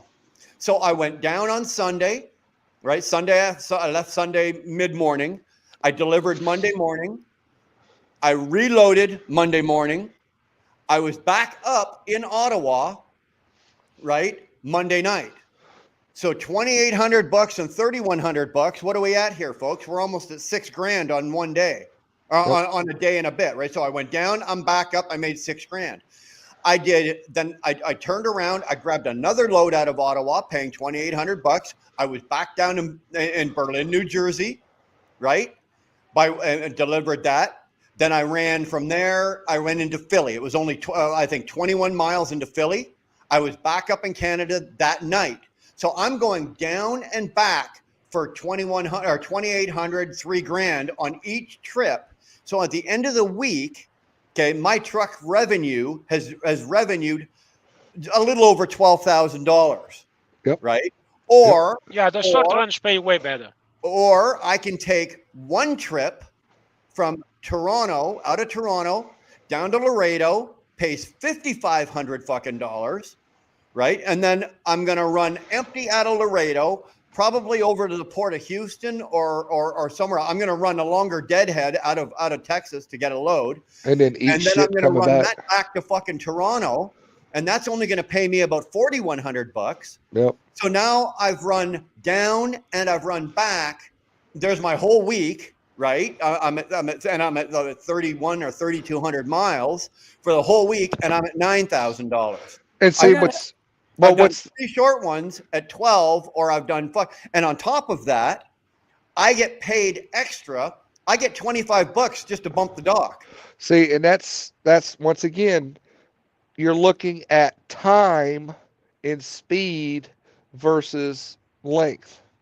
Mm-hmm. But do you guys like? I have no waste of time doing what I'm doing. Exactly. There's no waste of time. There's no sitting. There's no nothing. My time is every minute that I'm running for this. Exactly. Like the whole week I ran this week, every minute was a calculated dollar-making minute. That is the biggest thing that is the biggest thing since 2017 until now. Right. Especially, dude, I'm gonna tell you right now. Till now, and I'll tell you, the biggest teacher of that lesson was the pandemic. Okay, Yeah. The pandemic taught me that lesson because we were running relief loads. Like we'd run them out, and then we would deadhead back because they had so many of them. And that was I did at the time I didn't understand it. You know, I didn't pay no attention to it. But when you look back at that data and you look at that time frame, we were very, very profitable because why? We weren't wasting our time. No minute. I didn't even feel the pandemic. I was just driving. Yeah. Exactly. Me too. I was driving like crazy. I'm rolling. Yeah. I mean, we were just running relief, and it's the biggest one for me. The biggest one for me was when and I was running the spot market back then. Yeah. And that was when Katrina hit, right? When Katrina hit, and the whole Gulf down there got wiped out down there. Yeah. We were running water, believe it or not. We were running water, and I was doing flatbed at the time, and we were running water and construction materials out of Canada. down there. And there was no log books, right? Log books got thrown out the window. It was as much as you can run, as fast as you can run it. Time didn't matter. And that was one of the biggest lessons in life right there. Yep. You know what I was running for the whole COVID thing? I was running mostly steel, believe it or not. Yeah. It's because the steel businesses, a lot of them were getting sick and there was barely any people working in manufacturers. And I was there to pick up a load. I mean, well, they also had a spike of well, there's a good reason for that, and I'm glad you were busy because they actually had a spike of Japanese steel that was being imported because we were short so much steel. Right. And it was good for us. It was really good for us. It was. Well, the steel was subpar. Yeah. We had the problem in Canada because when Trump came in, he put that big import tax on all the Chinese steel. Remember that? Yeah. So the way the Chinese got around that is they shipped it into Canada, and then they trucked. We trucked it down, and dude, we were making money fucking hand over fist on that. Yep. It was ridiculous, it was stacked up so damn high. We didn't even wait for it to go anywhere. We went right into the damn port in Toronto and Hamilton and picked it up right on, like it was coming off the ship right onto my trailer. Well, that's like talk about time management, man. You didn't do nothing. Exactly. Well, that's what a lot of people don't understand is everybody's like, well, everything we was getting was still coming from China, but the way China got around it was they shipped it to other countries and then it came to us from other countries. Like the Japanese steel, it would come through Canada, Mexico, or it would get boated in from a different country. And that's why our imports took off, and which was, I'm not going to say it wasn't bad. It was actually really good for us. But now with this new administration, they're circumventing it again, and they're like, oh, no, you're going to pay the cost. Everything's going to level out. But at the end of the day, still, like in this industry, that's the one thing. Like you're seeing it now, because I hate hearing people say, I'm not starting my truck for less than $250. Okay, we'll sit there for days. I don't care. Yeah, I have guys doing that. Doing that, sitting 2 weeks, man. Is that so absurd? I don't care. I've told guys, I said, and I was on another live not long ago, and there's two guys in there arguing about it, going, well, I won't move my truck. And the number was $1.60. At $1.60 a mile, I'm not moving my truck. And I said, well, that's fine. You just left money on the table for me. Yeah. Yeah. If you're going to leave it out there, I'm going to take it. Yeah. And if you can't move your truck, for $2 a mile, then you better start reinventing yourself. Yeah. I have a question. Hold on. Sorry, Dodie, what were you saying? Go ahead. Oh, okay. No, Dodie, go ahead. I was going to say I was going to take off, and it's nice talking to you, Humberto, and Brian and Spectre, and everybody else that was on there. Dodie, I sent you a text message, okay? So that's my new phone number. Okay, I'll put spam. Fuck off. Okay, talk to you later. I have a quick question. We're talking about China. Everybody knows Tesla, okay? So where do you guys think the battery chargers for Tesla come from? Oh, they come from China. How do you know that? I mean, it's not that I know it for a fact, but I mean, it's. But now I can tell you I know that because actually I pick up 6 from British Columbia, go to California and Laredo. 6 of them. I mean, it only makes sense because China's the only one that can produce the capacitors for it. So. Right, and Humberto, where did you pick them up from? I bet you picked them up right out of the port, right? Didn't you? No, it was very close. But someone did pick up from the port to that warehouse, and I pick up in that warehouse because for me it was good if I have to go to the port. I don't like ports, but if I have to go, I will go. Yeah. But for the 20th of December, I have a load from Rialto in California. Is a port. Must have a tweak, fast card, blah, blah, blah. But because it pays good, I will go. I don't care. If I have, a load comes from the cruise liner. I don't know exactly what it is, but it comes direct from the cruise liner all the way to Edmonton. Yeah. I don't know. Yeah. But yeah, that China thinks. You know how much they cost, that battery chargers? You really only one. You know, you think is maybe $20,000. Maybe you think maybe it's $30,000. How much do you think it costs one battery charger? I couldn't even imagine. I honestly. 120,000. $185,000 US. Yeah. I have Good the bill night. of the thing over here. I was like, holy fucking cow. Yeah. It's That's ridiculous. insane. That's insane. Yeah. You know what, boys? So it's been a great chat, but I've got another obligation here, and I'm going to call it a night. So unless anybody's got something absolutely blaring and glaring on their mind they want to get off their chest, I'm going to shut this sucker down tonight and call it a night. Yeah, me too. I'm gonna take a shower, sleep, because time is money. And tomorrow morning, You got 8 it. o'clock, I go to the load board. I'm gonna choose the best one is for me, even if $1.60 a mile, and I'm going. I gotta go take care of a couple of things and get ready for work tomorrow morning. I'm out of here tomorrow morning at 8 o'clock as well. So where do you go, Brian? I've got 2 drops. I got Jackson. I got to deliver Jackson, Michigan. Then I got to deliver in Kalamazoo, Michigan. And then I got to run down to Indianapolis for my reload. When you gonna be in Indy? My reload's going back up to just outside. Well, Levi, Quebec. Levi. When you gonna be down in Indy? Probably Tuesday morning. Okay. I might. I will be passing Indiana, but it's gonna be like on the north side, you know. Spectre, if you're down there, give me a call. All right, we'll do. All right, man. Talk to you guys later. All right, man. Y'all be good. All right, man. Okay, be good. Thanks, Humberto. Okay, Thanks, guys. man. Thanks, Spectre. Talk to you guys. Bye. Here you go. So there, we've had Jeff, like the professor, came on. Hopefully you learned something. We had a really good chat tonight. We threw around a lot of information. Hopefully it helped somebody. If it didn't, you know what? Keep looking. It's out there. You'll find what you need. Appreciate the chat. You guys all sticking around and hanging out. Donnie, I will definitely check out DIY. I'll give Adam a call and see if something can be done for that, for the fuel card. I do appreciate you putting that out for me. And with that, guys, I'm just going to say goodnight. Thanks for hanging out with us tonight. We're almost at 4 hours. I didn't plan on doing a 4-hour live tonight, but it was some good stuff. A lot of good information got out there. So thanks, guys. And we'll see you down the road later.